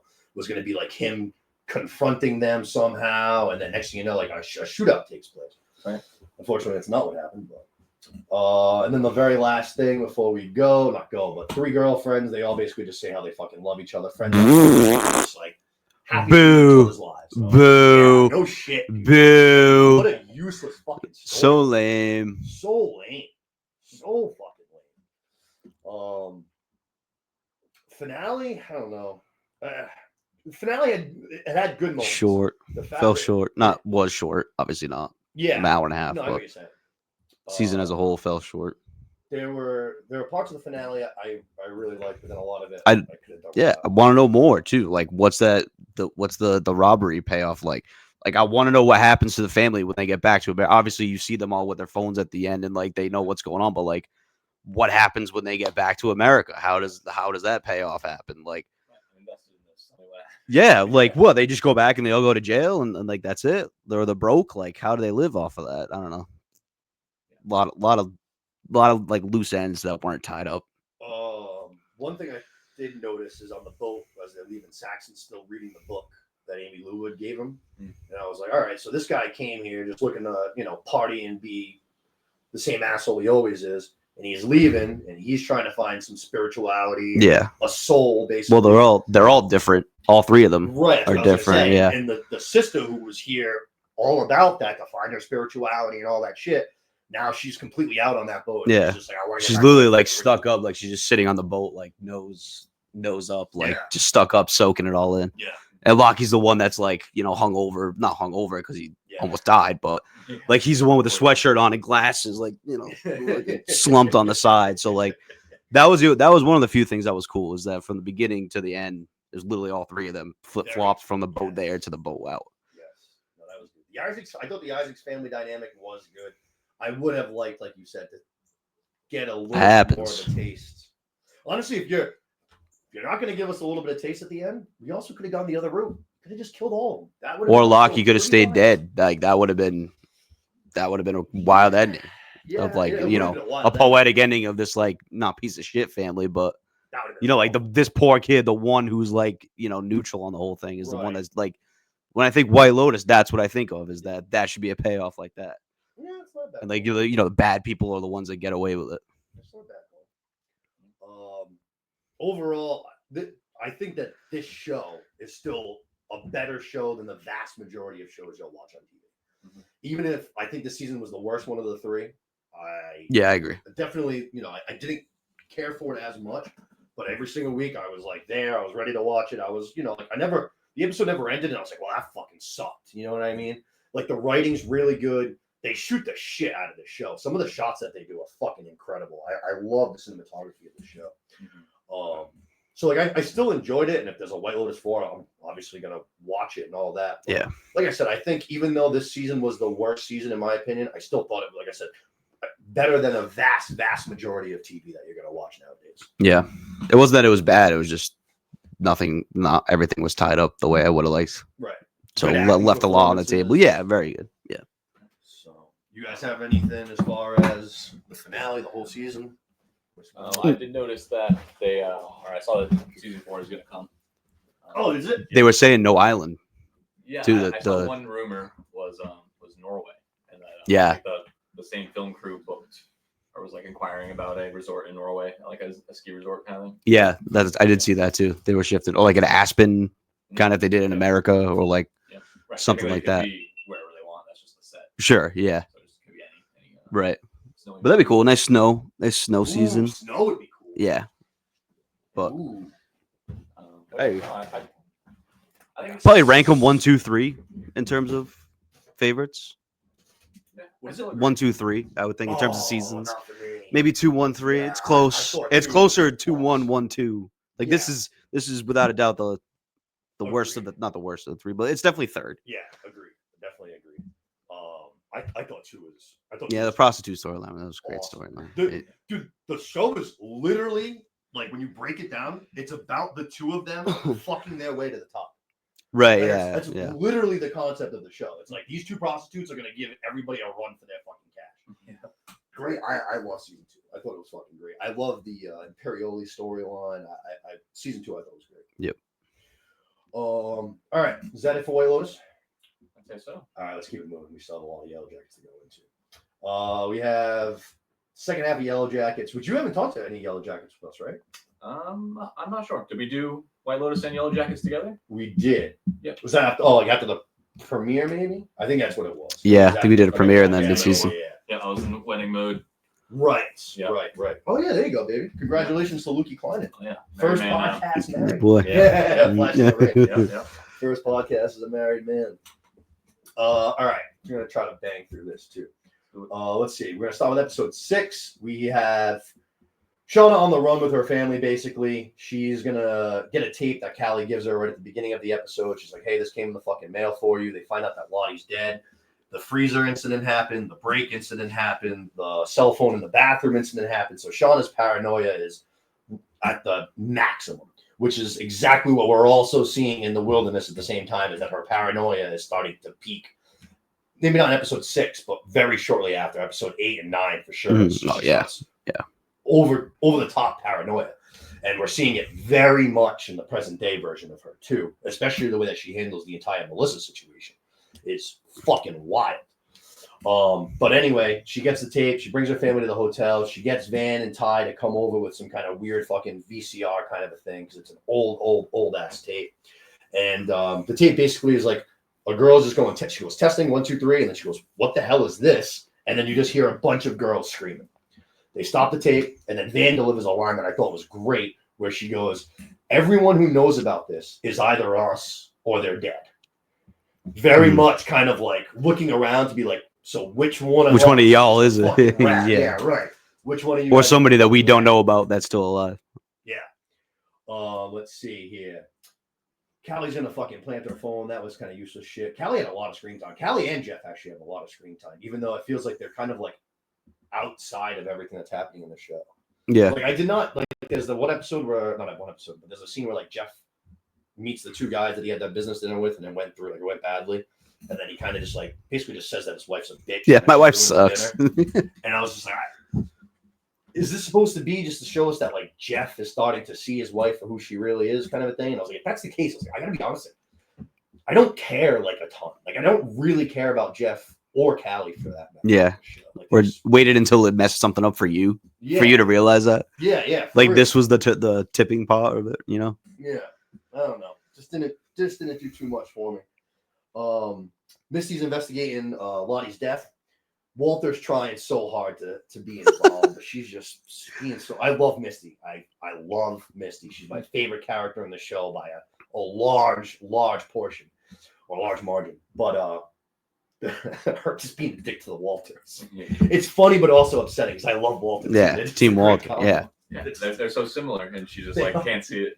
She, like just treats him like everybody treats her instead. The when he gives her the clone cell phone, and she's like, "Where are my chocolate shavings?" And Martini just comes back. And he's got 2 amazing looking chocolate martinis, and she's just gone. It's got the drizzle on the rim and everything. Like it's perfect. Yeah. Special Colombian cacao from Jesus. Yeah. Dude, I love the guy. He's pulled up in a helicopter this season. Yeah, I was gonna say when he came up in a helicopter, he goes, "What do you think?" Like, he's trying so hard. Lands a helicopter by himself, too. Rushes out of it. Dude, I just watched landed helicopters by myself. I just watched Jurassic World for the first time in a while. The dude that like owns the pilot. He tries to like just because he barely gets his pilot license. So fucking funny, dude. He had me dying. I didn't see that movie in a grip. I forgot about his character entirely. And that dude was fucking funny as shit. But anyway, yeah. So she's investigating Lottie's death. Walter's gonna give her 2 bags of trash. 2 more lessons. Sorry, go back to. I basically got it. 2 more lessons. Gives her 2 bags of trash, which is something you always see. I feel like in cop shows, something happens to somebody, a lot of times there's clues in the trash. And he said he couldn't make anything out of it. Maybe you could. Fucking Misty, man. She sees some fucking Chinese takeout containers. She Googles the restaurant and sees that it's got like whatever, like a 1.8 rating or some fucking shit like that. And right away, she's like, why would rich ass, snobby ass Lottie go eat at such a shitty place? 1.8, yeah. Right. She goes and checks it out, and we find Lisa, the girl that was in the cult in season 2. She was the one that became very close with Natalie. We saw a little bit of her home life with her mom and stuff like that too. So she's a character we're pretty familiar with. And I was surprised to see her back. She was just someone I never thought that we would see again in this show. So as soon as I saw it, I was like, oh shit. I was like, yeah, almost forgot about her. Yeah. I did forget about her, I should say. Yeah. I was like, oh man, like, this totally like adds up. She could totally play a role in this. But very quickly it's kind of like put to rest. She's like, nah, no, like I had nothing to do with it, obviously. Lottie had me deliver some Chinese food. She gave me a fucking envelope with a $50,000 tip.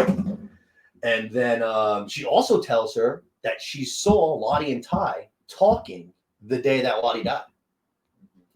Right away, flags up for Misty because no one obviously knows that to this point. They're also waiting on some results for some fucking DNA, basically, because she was able to flirt her way with the guy at the mortician. Yeah. And calls her by her name, like the society, whatever it is that they're in. Yes. I can't think of it, but yeah, I know what you're talking about. The citizen investigator. Yeah. So Misty's got a new lead now, based on the fact that now we got Ty, and now we're still waiting on the DNA. She gets the results back, and she doesn't know what to make of them, which I don't really know like what that means. Like I thought like DNA results would just come back and be like, this is whose DNA it is. You know what I mean? Mm-hmm. Clearly, it's not that easy. Like clearly, there's more to it than that because she sends the results to Walter, and she's like, hey, like, what can you make of this? And then he's the one that eventually texts her, and he says, like, hey, it's fucking Shauna's whatever DNA on her fingernails. Which that's a great scene. When she finds out in the car, and she just instantly texts Ty and Van on the side of them, and they all just start like, you can see Sean is like clearly fucking seeing what's going on. Yeah, I thought that was a funny. Like, are you guys really texting like right here? Yeah. It's like the scene in Hot Tub Time Machine. Yeah. Who are you texting? My girlfriend. Oh, no, just a friend. You have friends. You have a boyfriend. Yeah.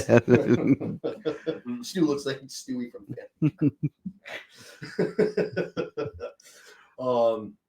So we're gonna go to the wilderness for the first time in this episode. Coach Ben, awful shape. Guy's got one leg, and then his other Achilles tendon has been ruptured. Just refuses to eat, begging for death, begging to be killed. Give me a knife, I'll do it myself. But obviously the fucking girls refuse to do it now because Aquila had some dumb vision that he's the bridge. That vision was so weird. It was literally just him fucking huge, like literally as a bridge. Like I don't even know what to make of that. Yeah, just like in the water, face down. Right. Just- Like, yeah. that's such a crazy thing for me to just be like, oh my God, like, we need to keep him alive. Akila had a vision.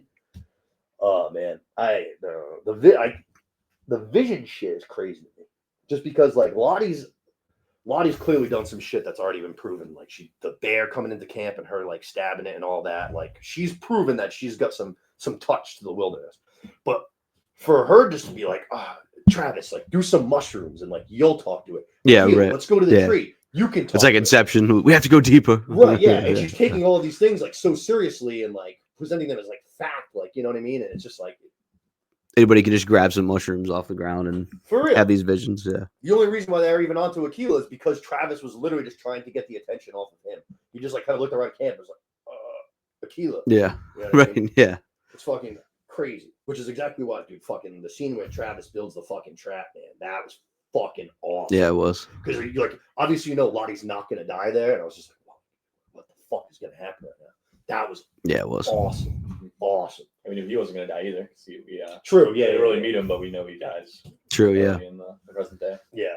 I almost was more expecting him to just have actually like the Isaac did with the fucking pina coladas. I thought that he would probably just at the last one be like, no, you know what? Like I lied. Like don't fucking go there.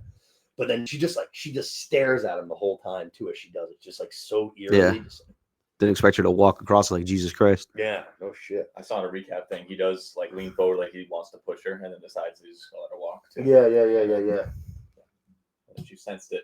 Yeah. Or did she even walk out onto it but it didn't break? Yeah, She basically just Jesus Christ walked across water. It was that or she Yeah. just sensed it. She like stand like in the middle of it and just like looked and just like stared at him. Yeah. Fuck you gonna do now, bitch? He threw like a 1 pound rock on it earlier. It was I think it was like either a big rock or a big piece of a tree or something like that. One or the other. He threw something in there and it fucking like came crumbling. 1 armful. Oh yeah. Yeah, cornholed it on. Yeah. No, that thing came fucking crumbling real quick. Which there's a lot of questions about me and like the whole thing because there's been like Coach found a fucking hidden like thing with like what was it? MRE supply crate kind of thing, right? When he found Mari, and I assumed that has to be the same pit that Travis is using now. Like, there's no way he built a new pit with what fucking. There's no, that was a shovel and still, no. And honestly, I was even impressed by him shaping of spikes.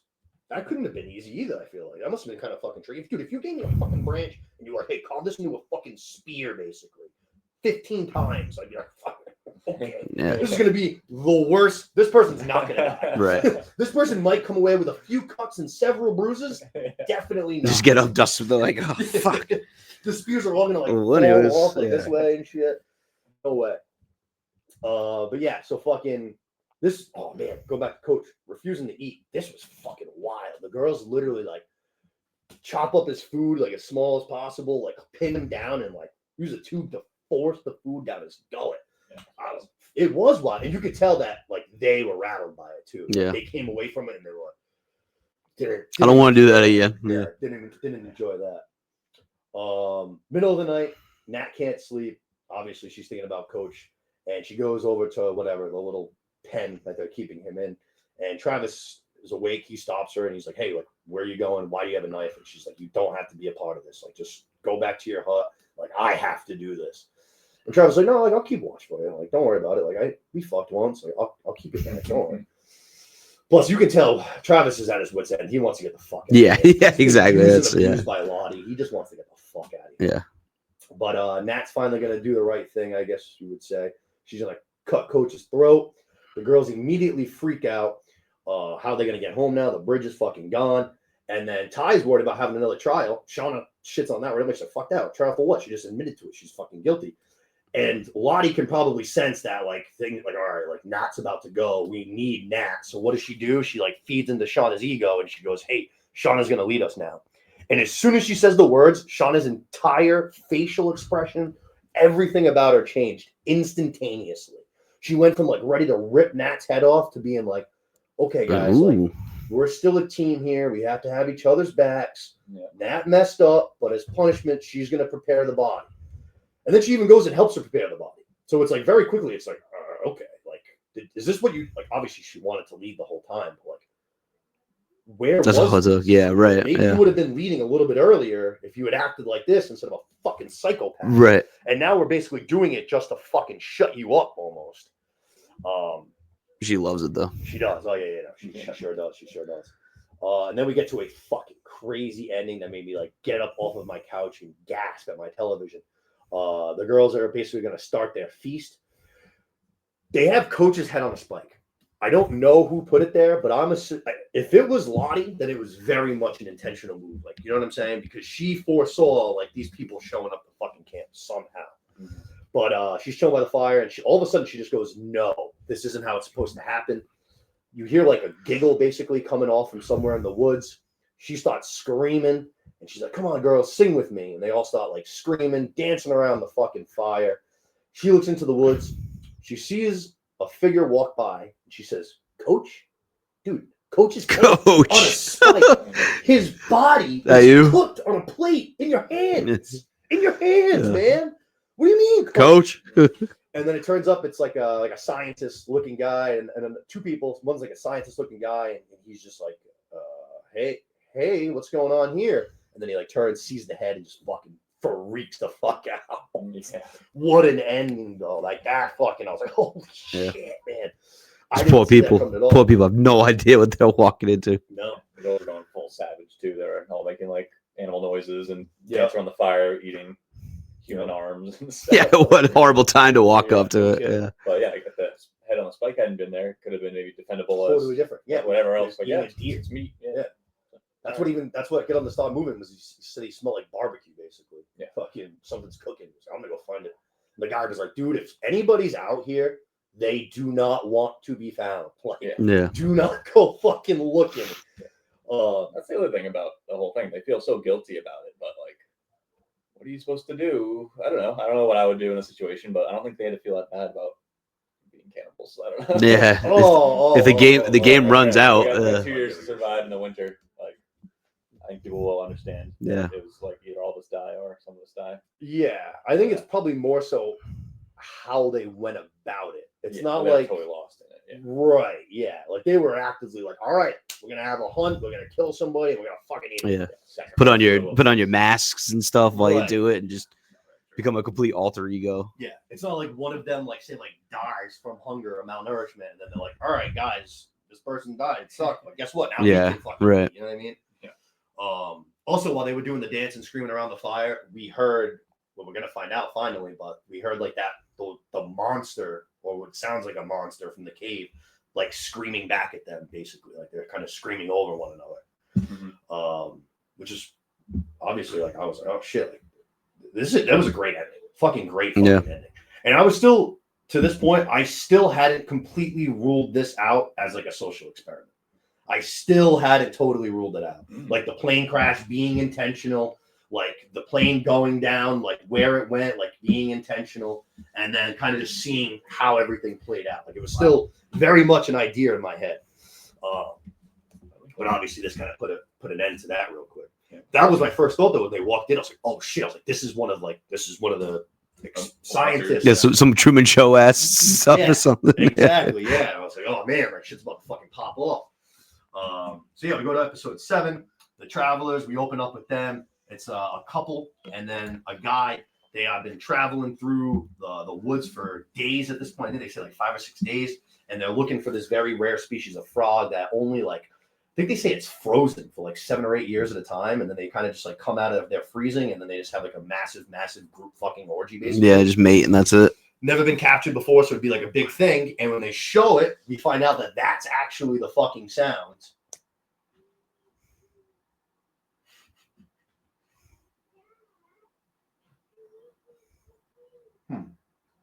That's interesting. That ticker on the left is still going though, so we're good. All right. I don't know. That thing's not fucking charging again though, is it? No, I just went back down. 22. It's been on 23. All right, give me 1 second. I'm fucking trying to get it. The phantom beep. Yeah. It was the frogs. On the rings, yeah. It was the wilderness. Why are you giving us problems, man? We're already fucking behind schedule as it is. What the fuck?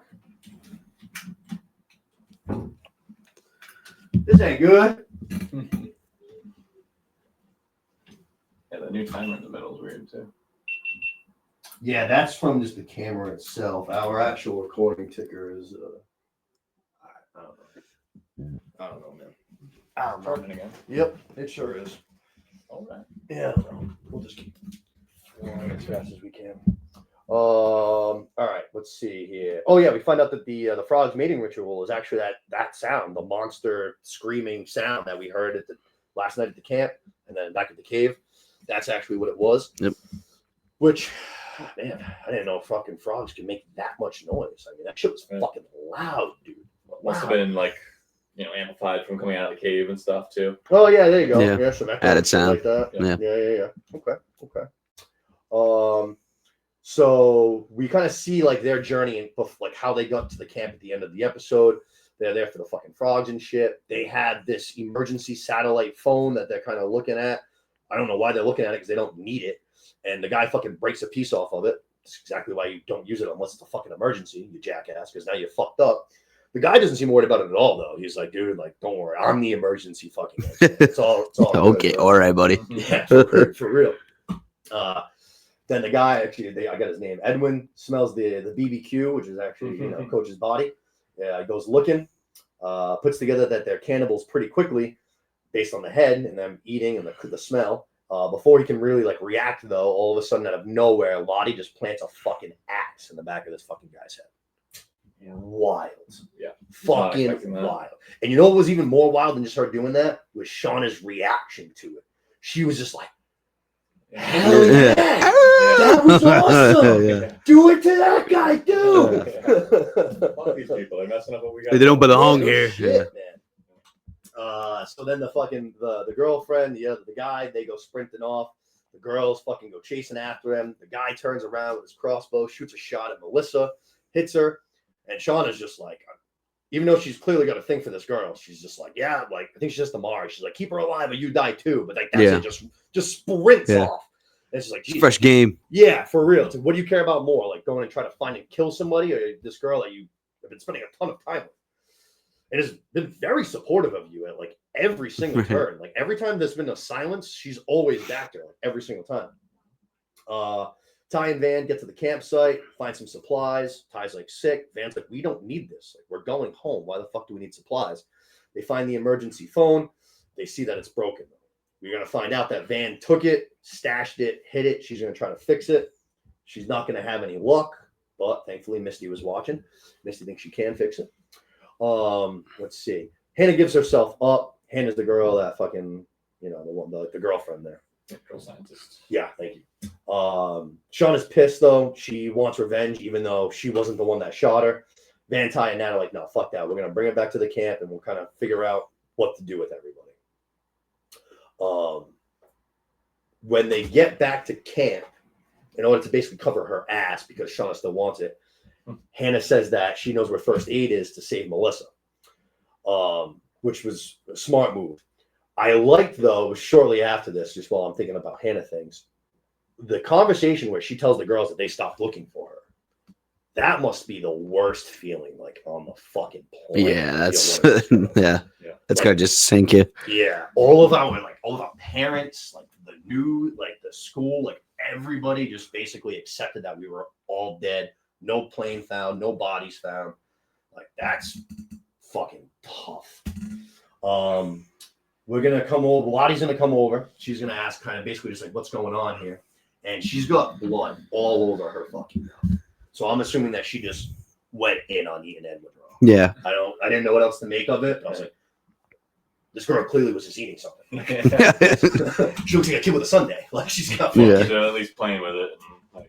Maybe, which would be fucking equally as fucking crazy. But would not rule it out with her. yeah, no shit, for real. Just that line someone said to her shortly after that too, like, go back to praying to your dirt blood or something. Oh yeah. It was Mari, I'm pretty sure. Yeah.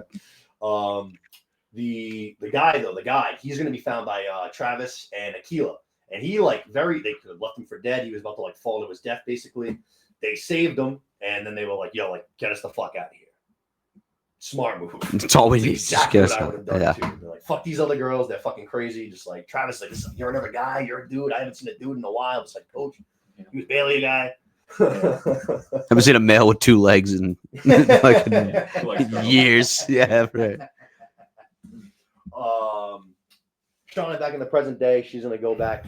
She's gonna go listen to the tape in its entirety. She's gonna find out that Hannah had a daughter. So right away, she's like, okay, if she had a daughter, maybe this is how the tape got to me in the first place. But how would have the tape ended up getting out of the wilderness, basically? Like, who the fuck brought it home? Misty goes and confronts Ty about fucking the day that Lottie died and how she was there with her. Terrible job of like pushing the attention off of you. Ty just literally says like, it's none of your business. None of my business. One of my best friends was just murdered, and you were there with her. What do you mean it's none of our business? Like, it's kind of our fucking. You were there the day of. Yeah, no shit. Well, fucking Ty, just whatever. She's like, whoever sent the tape is obviously who killed her. Misty has no idea that there even is a tape to begin with. So now it's a matter of who sent it, how did it get out of the wilderness, and like, how the fuck do we track down whoever sent this to? Like, you know what I mean? How do we go about this? What's the next move? Let's see here. Let's see.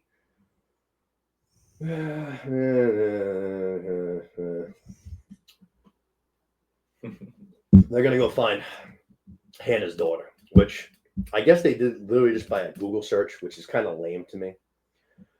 They found like a birth certificate online, I guess basically is how they figured out who she was, and then they were able to track her down to Virginia. That whole thing kind of like sped that up quick, yeah. That whole thing seemed like, like hastened up. We're just not going to ask too many questions. Yeah. Wink, wink. Let's just keep moving. But I don't know. That just kind of stood out to me too. Van's going to question Ty because she's got to get her own questions now after what Misty said. She knows what Ty's capable of. Basically, so she's kind of worried that she might have killed Lottie. Misty gets a text from Walter. This is when they're in the car. They're on their road trip down to Virginia. We kind of talked about it. They get the text that it's her DNA under the fingernails, and they're like, "Hey, like we got to pull over. Like we want to talk about this." And as they go to pull over, Van just starts vomiting blood. Yeah, it was gross. All over the place. Yeah, it was. It was gnarly. She finds the receipt too. I think the toll receipt too. Yep. And they didn't even. Well, Ty did, but Shauna and Misty had no idea that Van even had cancer until they got to the hospital. Yeah. And they were like, hey, she's in real bad shape. They had no idea. Misty's going to question her again, though, there at the hospital. She's like, yo, Shauna, like, what the fuck? Like, we found your fucking DNA under the nails. And Shauna, much like Ty, does a really bad job of, like, pushing the blame off her. She gives her the story about the cat. She's like, oh, yeah, I was there because of the fucking cat and shit like that. It's just like, well, it is true. Like, almost impossible to believe. Yeah. But she's gonna go off by herself, and she's gonna continue the mission basically to try and find Melissa's daughter and handle it, or Hannah's daughter. I'm sorry. I think that was pretty much all I had. Yeah. And then the episode ends with Shauna arriving at Hannah's daughter's house. She's parked outside and she's got a knife, so we know she's got both kid and adult peak evil Shauna. Yeah. That was really cool symmetry. I know you mentioned at the beginning, but just we don't know quite how crazy she is in either timeline until like both of them kind of come together. Like, Yep. Well done. Yep. And we're gonna see it right out of the gate because we open up and we're in Hannah's daughter's house. There's nobody there, so we kind of start snoozing around, looking around. But very quickly, the family comes home. She hops in like a little pantry closet kind of thing. Hannah's daughter and her daughter quickly leave, and the only person that's left is Hannah's daughter's wife, which as soon as you see her, I'm like, whoa, Hillary Swank's here. Yeah. I didn't see that coming at all. What's up, Hillary Swank? How you doing? And she's got the backwards hat on. It's like, okay, I know video games. This is what you do to keep people from being dumb. Yeah, That's right. Melissa. Without being like, Melissa? Somebody being like, Melissa, is that you? I did like how she basically like went to the pantry and she's like, she knew. I don't know if she heard whoever's in my whatever house, come the fuck out right now. You don't know whose fucking house you fuck with. Yeah. Shauna comes out. They recognize each other like right away, and then they start to have this conversation. They're both holding knives. Tensions through the roof. Shauna's questioning her like crazy. Melissa has an answer for everything. Shauna just doesn't believe any of them. And there was a lot of good stuff. I thought the part towards the end where she's kind of starting to analyze Shauna was really good. Like, she was asking, like, does your daughter know like what you're capable of? And she goes, yeah, actually she does. And she goes, and she still loves you. And she goes, yep. And she's like, now who's lying? Yeah. That was good. Yeah, that was good. That's how to push the buttons on her. Yeah, They spent a lot of time together. they sure did. They went over that. She went to go grab like a glass of water or whatever, and as she comes back, fucking Shauna just attacks her, knocks her to the ground, climbs on top of her, kind of gives her a few punches, and then fucking just takes her arm, digs her teeth into it, bites a huge chunk of flesh. Yeah, it was out. gnarly. It was gnarly, and then goes, Eat it. eat it, Yeah. or I'm gonna tell your family who you fucking are. I was like, wow, Snapped. completely snapped. And dude, she just got the blood like all like right here and shit. It just looked so gnarly. And she also got busted open because Hillary Swank did land a punch. So there was a lot of blood going on. Okay. Let's see here. Let's see. A lot of fucking chaos in this episode. Basically, we're gonna go back to the hospital. Van's in really bad shape. The cancer's, too far gone. There's no saving her. Ty decides she's gonna try to sacrifice. She goes find some old guy who's about to die. She goes to like cover his face with a pillow, and she can't do it. Which is Like I don't think that's and then he the dies. way to go around it. Yeah, Then he dies. Immediately after, immediately. Like I was just like, is that like a sign? Like did the wilderness just claim that person because you almost killed him, or was it just like a pure coincidence? Because I don't think it's a coincidence. Yeah, yeah, that seems fucking impossible. but it's also just their way, like the nature's way of just saying like you can't get out of it that easily. Yeah. Like this isn't as simple as just a dying man on his deathbed. You put a pillow over his head. Right. Which is what they're actually going to kind of say before they. Like, you got to do some crazy shit like the waiter from earlier in the season, and it's a lot more complex than that. Yeah. Let's see. Hannah's going to explain who she is to the girl. Yeah, we kind of talked about that. How she fucking going to tell them about everything. The guy, they stopped looking for her and all that stuff. Travis and Akilah, they're still traveling with the guide. They're making their way, and Akila's like kind of constantly like, should we be doing this without the rest of the group? Travis like, we're gonna come back from it. Don't worry, we'll move quicker with just the two of us, which totally logical. Checks out. Completely makes sense. Way easier for two guys and that one girl to make their way 6 days across however long distance, as opposed to having 12 people. Yeah, or even coming to a group decision about it, which is obviously an issue. True. Too. Yeah. True. Do what I know is right now. We'll come back for him for sure. Yeah. Akilah ends up deciding to leaving some breadcrumbs for the girls to follow, which was very, very, very infuriating because I didn't think Akilah was like the rest of them. Of all the girls, if there was one girl that was going to go, probably Nat. But after her, if there was one girl that was going to be like with Travis in this situation where I like trusted it, it would have been her. Yeah. You know what I mean? Yeah. Just wants to go home. Yeah, exactly. I was very, very, very fucking surprised. Let's see. All right. So back to the camp. Basically, they're going to be talking about. Actually, no. They track down the fucking breadcrumbs thanks to Misty. They bring them back, and they kind of start talking about like what the fuck they're going to do with these people, and they decide to keep them penned up just like they did with Coach. These people have no issues with anything, and they're gonna kind of figure out like what to do with them. And it's like, what do you mean, like, what to do with them? Like, are you guys really about to just murder, like, all 3 of these fucking people? Yeah. But then it's like, then what do you do afterwards? You have no guide, so you're still just stuck here. Right. Yeah. Just back to square one if you kill all 3 of them. Exactly.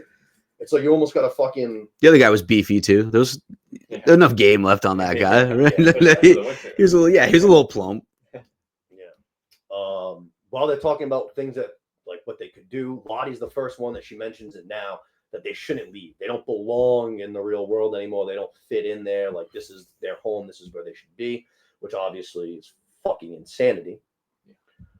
But no one really like overly calls her out on it right there. Not until they're getting ready to leave and she's like, I'm staying. That's when she finally kind of gets called on it a little bit. But right now in this moment, everyone's kind of just like, all right, crazy girl. Which it's like, I don't have the time to explain to you why this is, but that's not the right thought process. Like, you want to fucking play in the dirt and do your shit? Go ahead. Yeah. And Ty. Get the fuck out of here. Not in secret, but when they're off, Ty and Van, they're having a conversation. Ty almost kind of says, not that they don't belong in the real world anymore, but they're like there are ramifications if they go back and people find out what happened here. Like their entire lives would be fucking ruined. No college, no jobs, no all of that. Which I would never think of in that situation. No, ever, we'll cross that ever. bridge when we get there. For real. They've been out there for over a year. Winter is coming. Like, fuck that. That's just a problem for another day. Like, figure it out later. Or at least get the guide till you're half a day away. Then kill him. You know what I mean? Yeah. What the fuck? Melissa, we're going to see Melissa's pissed at Shauna for fucking leaving her behind when she got shot. Melissa basically tries to soothe the role by saying, I'm thinking about killing the guy that shot you. And it kind of works, actually. Melissa's kind of like, okay. All right. But now Nat is officially like, all right, like we're all leaving. The guy says it's a 6-day like hike. And she's like, all right, everybody, like get your shit for 6 days. Like we're out of here. We're moving.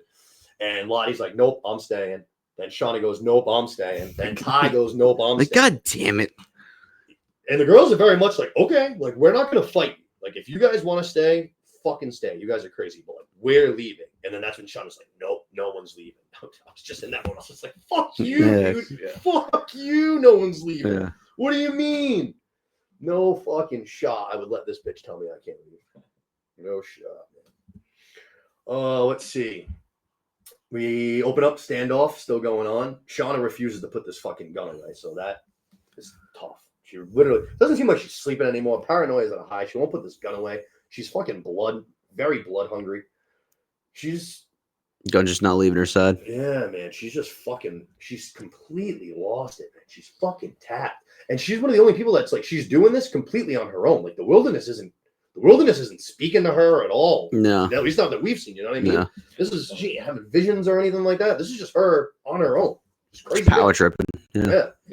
Which was already an issue for her before they got there. She slept with her best friend's boyfriend. True. And like, did want to be number one and couldn't handle being number two. And so it's just amplified here. Just like Ty's insomnia shit and everything else just makes it worse and worse. Yeah. Yeah. So we know we have these two people not chained up, but we have them as our prisoners. Winter is coming, and Ty's basically like, we're ready for it now. And Van's like, no, like we're not ready for it. Like that's simply not true. Yeah, what a crazy thing to say.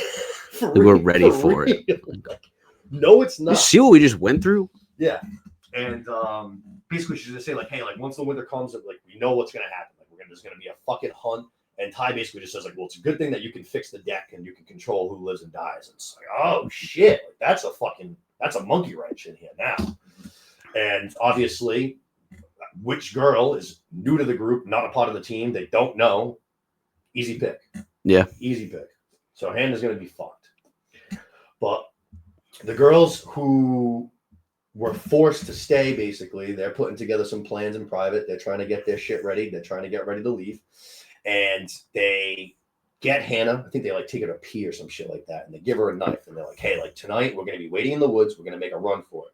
You're going to cut yourself loose. You're going to cut the guide loose. And we'll run out in the middle of the night.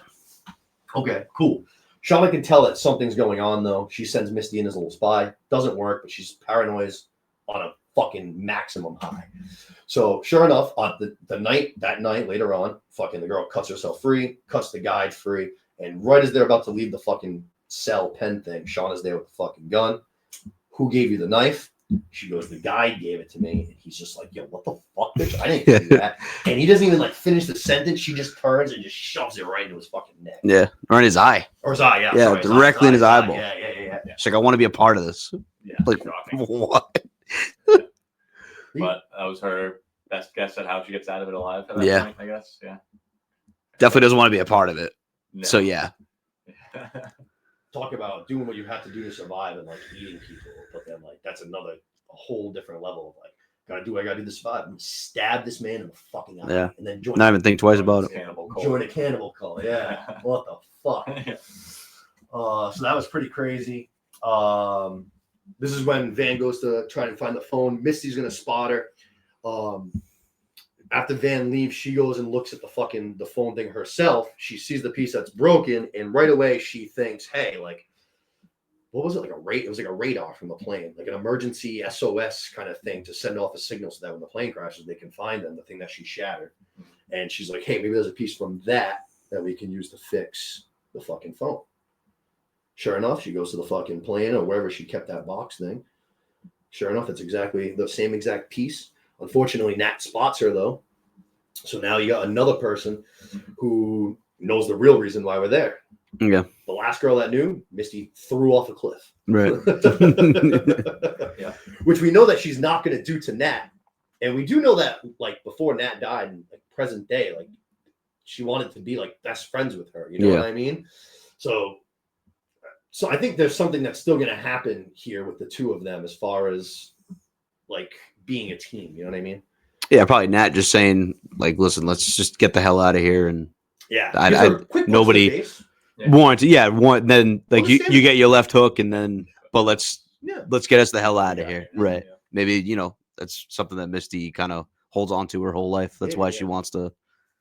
She owes gratitude, like she owes it to Nat throughout her whole life. That's definitely one of those situations where you just looking like, I deserve that. You got one. Yeah. I deserve that. Yeah. I've actually been waiting for that to happen for a while now. Yeah. I'm glad it's out of the way. We talked about this, but this is a great scene. Travis is setting up his ditch there. Lottie fucking tries, he's going to get rid of Lottie because he thinks that she's the problem. Like if we want to get out of here, for real. For real. But fucking, that's the ditch test, which was awesome. Fucking wicked awesome. We see Melissa and Hannah. They're conversating, and Shauna sees them, gets wicked fucking jealous, fucking calls her out on it. This was an intense scene too, though, because they start fighting right in the middle of the camp for everyone to fucking see. And Melissa goes to just walk away from her, basically. Shauna pulls the gun, and Melissa's like, "Bro, like, I call you bluff. You're not gonna fucking shoot me." Shauna, like, somehow, even though she's not the best shot there, shoots her like right in the arm, but not like for it to actually hit her, like just her jacket. Yeah, through the jacket. Yeah. Fucking like, you an expert marksman? Like, with a knife, we know, but no shit. Like, now is the best with a gun. Travis was second best with a gun. Like, this is new. And then Melissa just fucking unfortunately just pees all over herself. That was tough. Yeah. Somebody like tries throwing a jacket in front of it too. Like, no, we all saw. we saw like. Let's see. Right. We almost just did all this. Oh shit! No. Let's see. Oh, actually, yeah. No, the episode ends with fucking Nat. Fucking. Oh no, I'm sorry. We go back to present day one more time. After Nat and Misty, we go to present day one more time, and that's when we. Oh yeah, this ending was crazy. Yeah, it was. Shit, this ending was wild. Fuck. Fucking, they end up tying up Hillary Swank. She's next to the fireplace. She's able to like pull the little thing to block out the fucking, I don't even know, the smoke from getting out. So carbon monoxide just starts leaking into the place. Van goes outside to get fresh air, which ends up saving the whole fucking team. Shauna passes out. Ty passes out. She drags the both of them out of there. And then before she is going to drag out Melissa, she's got like a knife, and she's basically like contemplating like stabbing this girl in the hopes that it might fucking save her cancer. And Hillary Swank's like, that's fucking crazy, but like, if that's what you think, then fucking do it. Van can't do it. She's like, you don't want to be that person. Like, you're not, like, you're always had good in you. Like, you don't want to be like evil. Then picks up the knife and just stabs Van with it. But I do. But I do. Yeah, crazy. Fucking nuts. Which she has distanced herself. She faked her death. She said that doesn't add up really, but no, it's not going to get her out of the situation either. No. That was one of the few like things that I like that didn't fall like in line for me. It was wild, shock value. But there's more to it though too, obviously. But like when they're on the Van's on the plane ride talking to her younger self, they're like, why did you bring me here if I was gonna die? And like the younger Van just basically just keeps saying like, journey's not over. There's something more to it, And that was basically how it ends with older Van being like, what? Just like so there's more to it. I don't know if that ties in with Melissa or what that means, but I do like that all the girls that die, they always have like a the plane ride is awesome. Yeah. Matt did, Lottie did, now Van did. So I do like that tie-in. It's always good, and the younger version's always creepy. Yeah, the younger version's always so like the calm with it, speaking in code and shit. Yeah. But fucking wild ending. All right, thank God. Let's get this. Oh yeah, all right, yeah. It's 14 minutes. Okay, we can get out of here pretty much 2 hours. Episode 10, finale. Finale. Ty buries Van, beginning of the episode. And before she, decides to bury her, like all normal people do when they're saying goodbye to a loved one, she decides to start eating her. She starts to big piece too. I don't know what it was, but it was fucking. Ugh. Yeah, it honestly looked like a heart. Yeah, I was thinking heart too. It Yeah, almost looked like her heart. And she said something too about like, as far as like, I'll carry you with me, or like something like that. yeah. I'll take care of you still. Something weird. I can't remember the line. That's another thing about the Van talking to her younger self thing. I kind of got from it too that it was to save Ty from her like evil twin. Kind of. Yep. So like that was the reward. That was her mission that she was the hero for. Was saving Ty from her evil self. And so Ty seems like she's finally free now and can, who knows, maybe be not haunted by it forever. Oh, see, actually, I'm almost thinking now that Van's gone, there's no gatekeeper. I think Ty's gonna go off the fucking hand. Yeah, now it's just out for revenge now, right? I think Ty's got the wrong one. You got the wrong Ty. Yeah. No, not that one. Scaring her kid.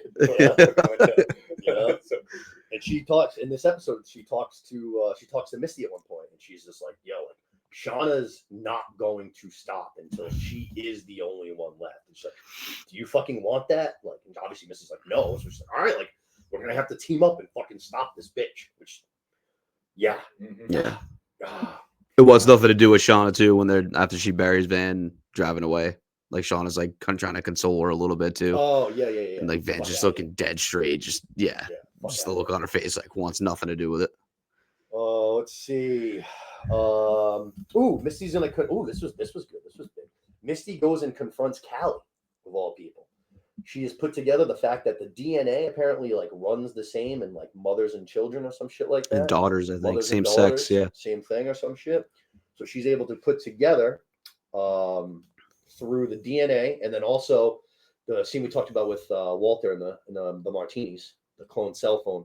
She sees the picture on her phone of Callie wearing the necklace that they keep moving to whoever is going to die next.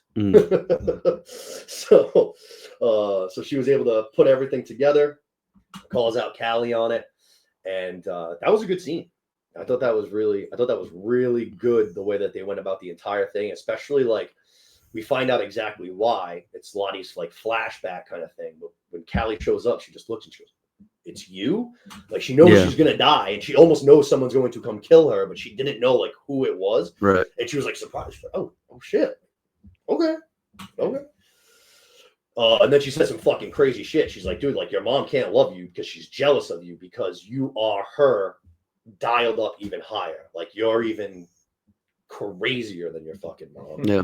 And then she's like, she says, the wilderness, like it took our baby. Yeah, our baby. But it gave us you. Yeah. It's like, oh, okay. Sure, crazy lady. And then obviously she ends up giving her a nice little push down the stairs. But I thought that was a good twist. I never would have put money on Callie. She would have been at like the bottom of my odds as far as killing Lottie. Yeah. Agreed. Yeah, but like you said, Lottie was kind of accepting her fate. Like she was Definitely taunting Callie at the top of the stairs, like trying to make her push her almost. Like very strange. It seems like she's always been able to see like the outcome of like the same thing with the people showing up at the camp. Like she said, no, this isn't how it's supposed to happen. She somehow fucking sees the. She's just like obsessed with it. Yeah. With what because even after she dies too, and she's in the body bag and sees her younger self, and she's like, "Oh, did we miss it?" Like, and they're still like, "No, like we can still like go see it." She says kind of the same thing as like sort of like as Van, doesn't she? Like, there's still more to see. Yeah, right. Yeah. So they're okay. All right. Yeah, like, I didn't even think about that. Now that you said that. She's just obsessed with a full version of whatever it is, if that's Callie or, Oh, like. Yeah. I got you. I would have to go. Now I want to go back to Nat's death just to see that conversation with her younger self because I don't remember. I wonder if it's like these kind of. Yeah. Because like it was maybe different because I think Juliette Lewis like didn't want to come back or anything. I believe that. Yeah, like she like didn't want to do TV shows anymore. So maybe this is a little bit different where like these older, I didn't like know Nat. Oh, yeah, shit. Juliette Lewis like was like done with 2 seasons and was like, yeah, TV is not for me. Like I want to do movies and I can't do week to week shows. Oh shit! I didn't know that. So like that's the only thing that's really different. Oh shit. Little did she know COVID was going to happen. There was going to be like Yeah. a 5-year She's- layoff. in between. Hey, I'm back. I need work. Let's see.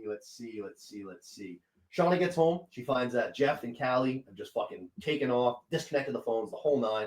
She assumes that her family, her 18-year-old daughter, isn't capable of having a phone disconnected. She can't call a phone company. She assumes that it's Misty. She's nothing that she does at this point makes any fucking sense. She's completely Lost it. fucking unhinged. Yeah. It's crazy. And no one will stop her. Like at the Melissa's house, she was like, "We gotta tie up Melissa," and the girls are kind of just like, Yeah, what do we tie her up with? Is what she's like, oh, yeah. They just go along with it. It's like at some point, is anybody gonna be like, "Yo, like you're fucking crazy." Chill. Yeah, like what the fuck? Crazy, fucking crazy. It's one thing when like you're kids and you're out in the wilderness and things are like you're a kid. You don't know what's going on. Like everything's fucking crazy. You guys are full grown. It's been 20 years, man. Yeah, you guys are full grown adults. You guys can't put together that this girl needs to be fucking stopped. Yeah. Fucking crazy. Oh man. But then she's right about just enough of her things. Like Misty was the one who disconnected their shit, right? She helped them get out of there. No, I don't think so. Because she calls Misty, and Misty has like no fucking clue what she's talking about. Yeah, no. What the fuck was I gonna say? Oh fuck, I lost my train of thought. Shauna's always assuming things and making ridiculous assumptions. Yeah, no. All right. Anyways, they go to back to where the Nat and Misty. So this is when they find out that Misty can fix the phone. All that we have to do is find a place, I guess, basically to use it. But now we can kill the guy. We can actually that guy's already dead. Yeah, he's gone. Yeah. We'll be home free. We'll be all set. Lottie has a young conversation. We already did that. The girls decide that the wilderness needs to be fed again, and they say that the blood I don't remember who it is, but someone's like, all we've done is give it blood, and it's like, no, like that's the blood of our enemies. Like it needs to be a sacrifice. Like, come on. Yeah, no shit. So they decided we're gonna do another fucking hunt. We're gonna do a card draw, and again, man, Shauna's paranoia. She's sniffing things out, even though she's fucking crazy. She's able to figure out that Van and Ty were able to do some kind of a trick, set the deck so that it was gonna be Hannah. So she steps in, moves in the place out of nowhere, and sure enough, ends up with the card on Marcy. How perfect! The girl that she's wanted to kill now for like the entire season. All right. How perfect! Everything turn up, Shauna. Yeah, no shit. She puts the necklace we just talked about around her neck, and they gave her a little head start. She starts running. Why? What's even the fucking point of that?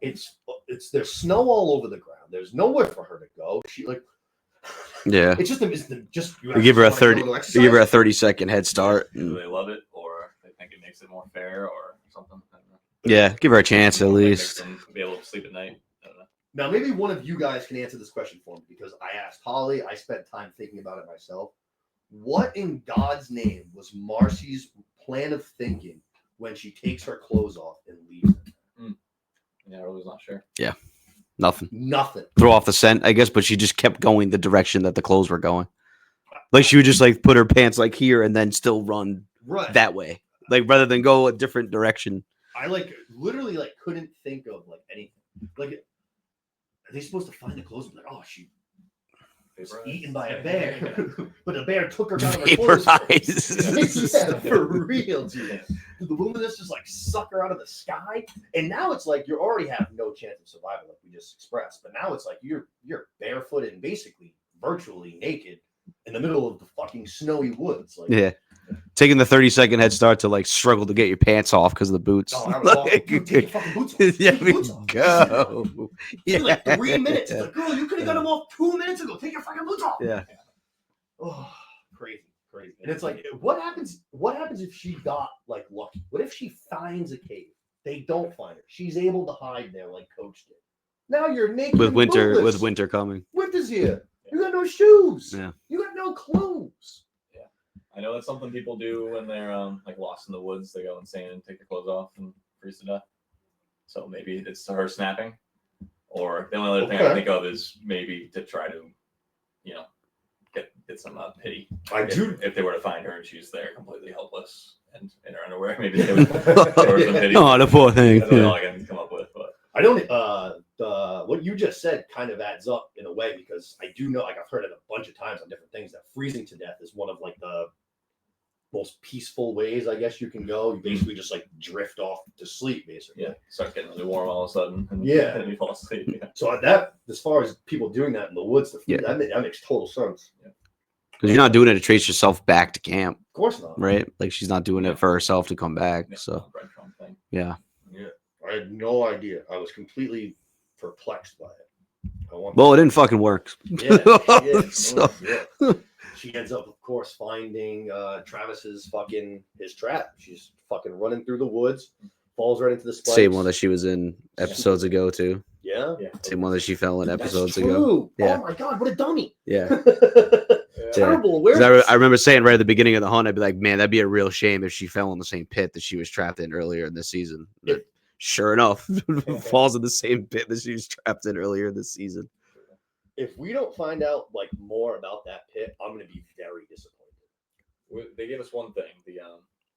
The scientists, when they were all three alive by themselves, Yeah. they're like, oh, like don't worry about it. We have another stash hidden. The last team left it there.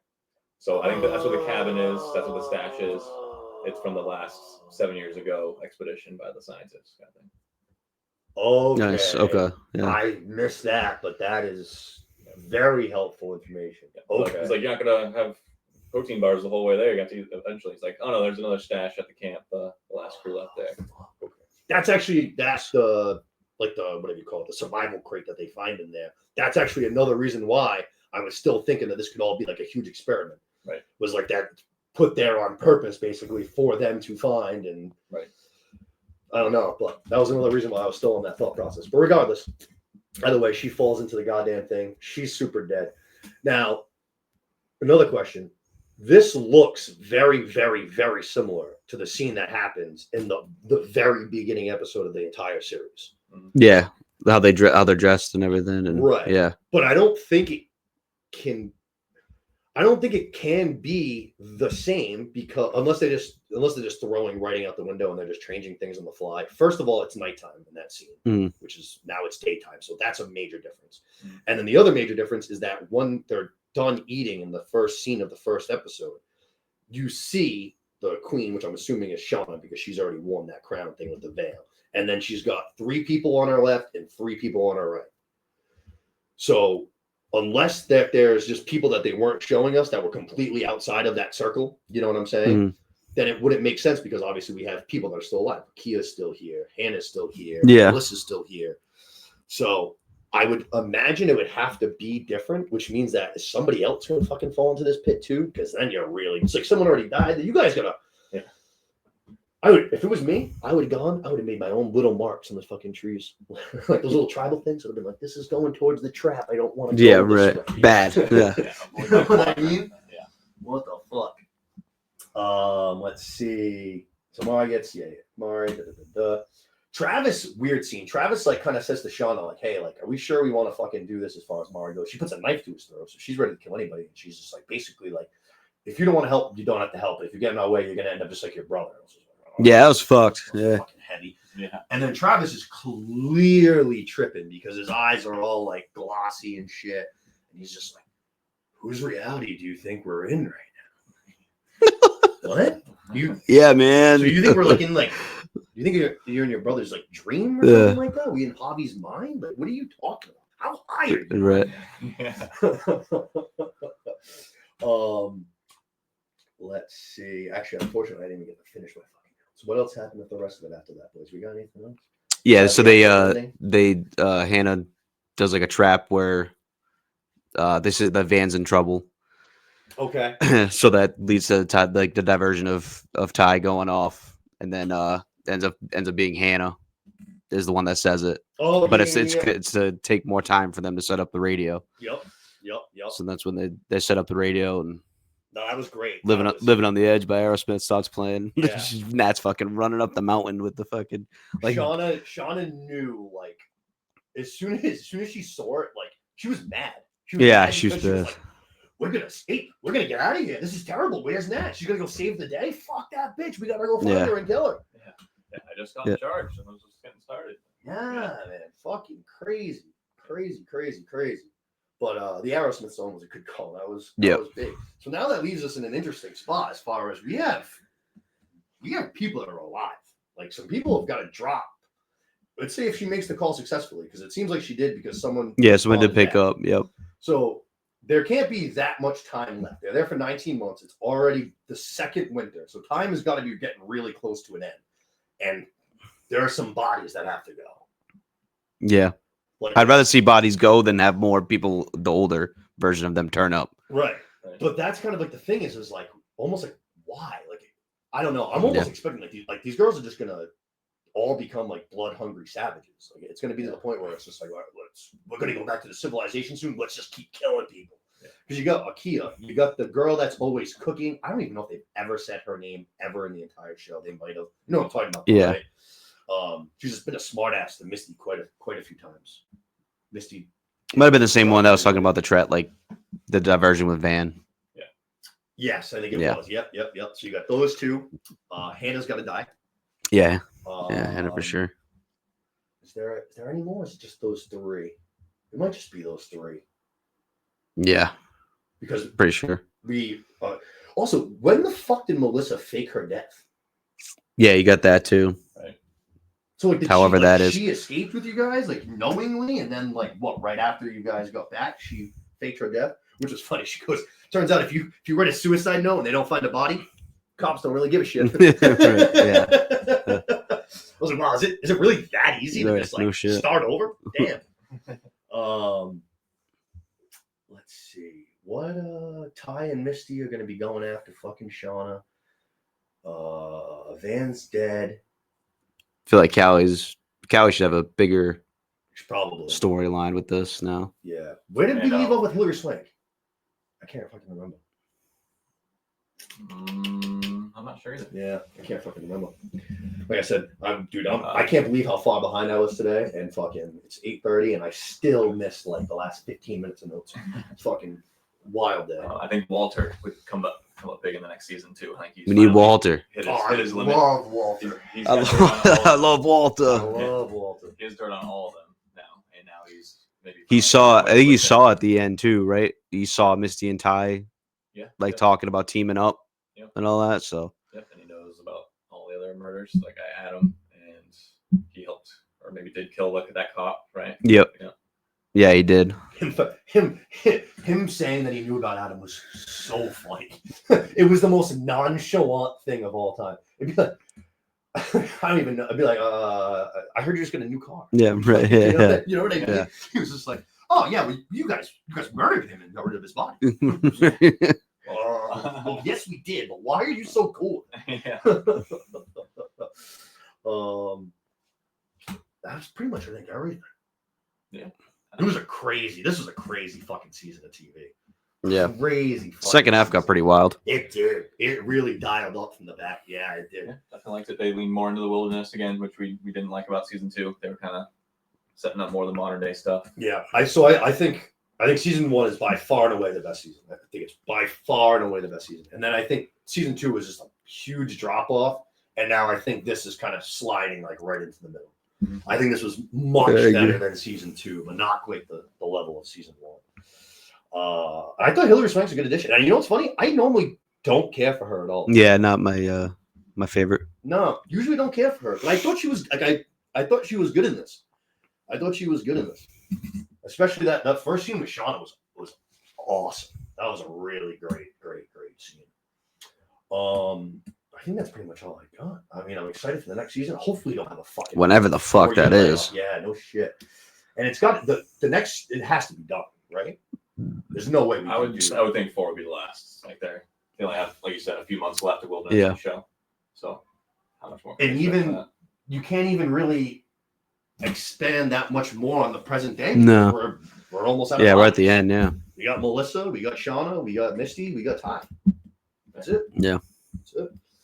I guess Callie's, I don't know, like you said, she's going to be a bigger role. She's going to somehow, I don't know. You guys got anything else? Shauna, fucking Yellowjackets. We're good. Season? Fuck Shauna. Big fuck Shauna season. Yeah, no, I think it was a really good season. All the symmetry between the two storylines, and reaching the full form with all these different characters all coming into their own. So all good stuff. Someone's got to fucking stop Sean. Someone's got to do it. It's gonna be Misty, my girl, Misty Quigley. Misty and Walter. That'd be great. They just sail off into the sunset, just the two of them together on one of like Walter's yachts. Yeah. That'd be great. The final scene. Hey, with the final scene, I want fucking Misty like laying out on a yacht tanning, and then Walter just comes over with a fucking martini. Just like, there you go, Misty. Yeah. And they're sailing right off the island where they were all on the island. I like that, yeah. Yeah. That'd be good. All right, yeah. So that's all. That's White Lotus season 3, Yellowjackets season 3, 2 good seasons of television. Fucking good time recapping them too. Yeah, had a good time recapping them. Got some more stuff And coming. we get, and we'll right say one door closes and another one opens right up. Yeah. All right. Thank you, boys, as always, for coming in and doing this shit with me. Good Thanks time. for having us. Good time. Oh, of course. Thank you guys for listening. As always, hope you guys enjoyed it. Hope you guys enjoyed White Lotus and Yellowjackets. And we will be talking to all you guys again soon. We're gonna be talking some Last of Us a couple days. So look out for that if you guys are fans of that as well. But as always, happy watching.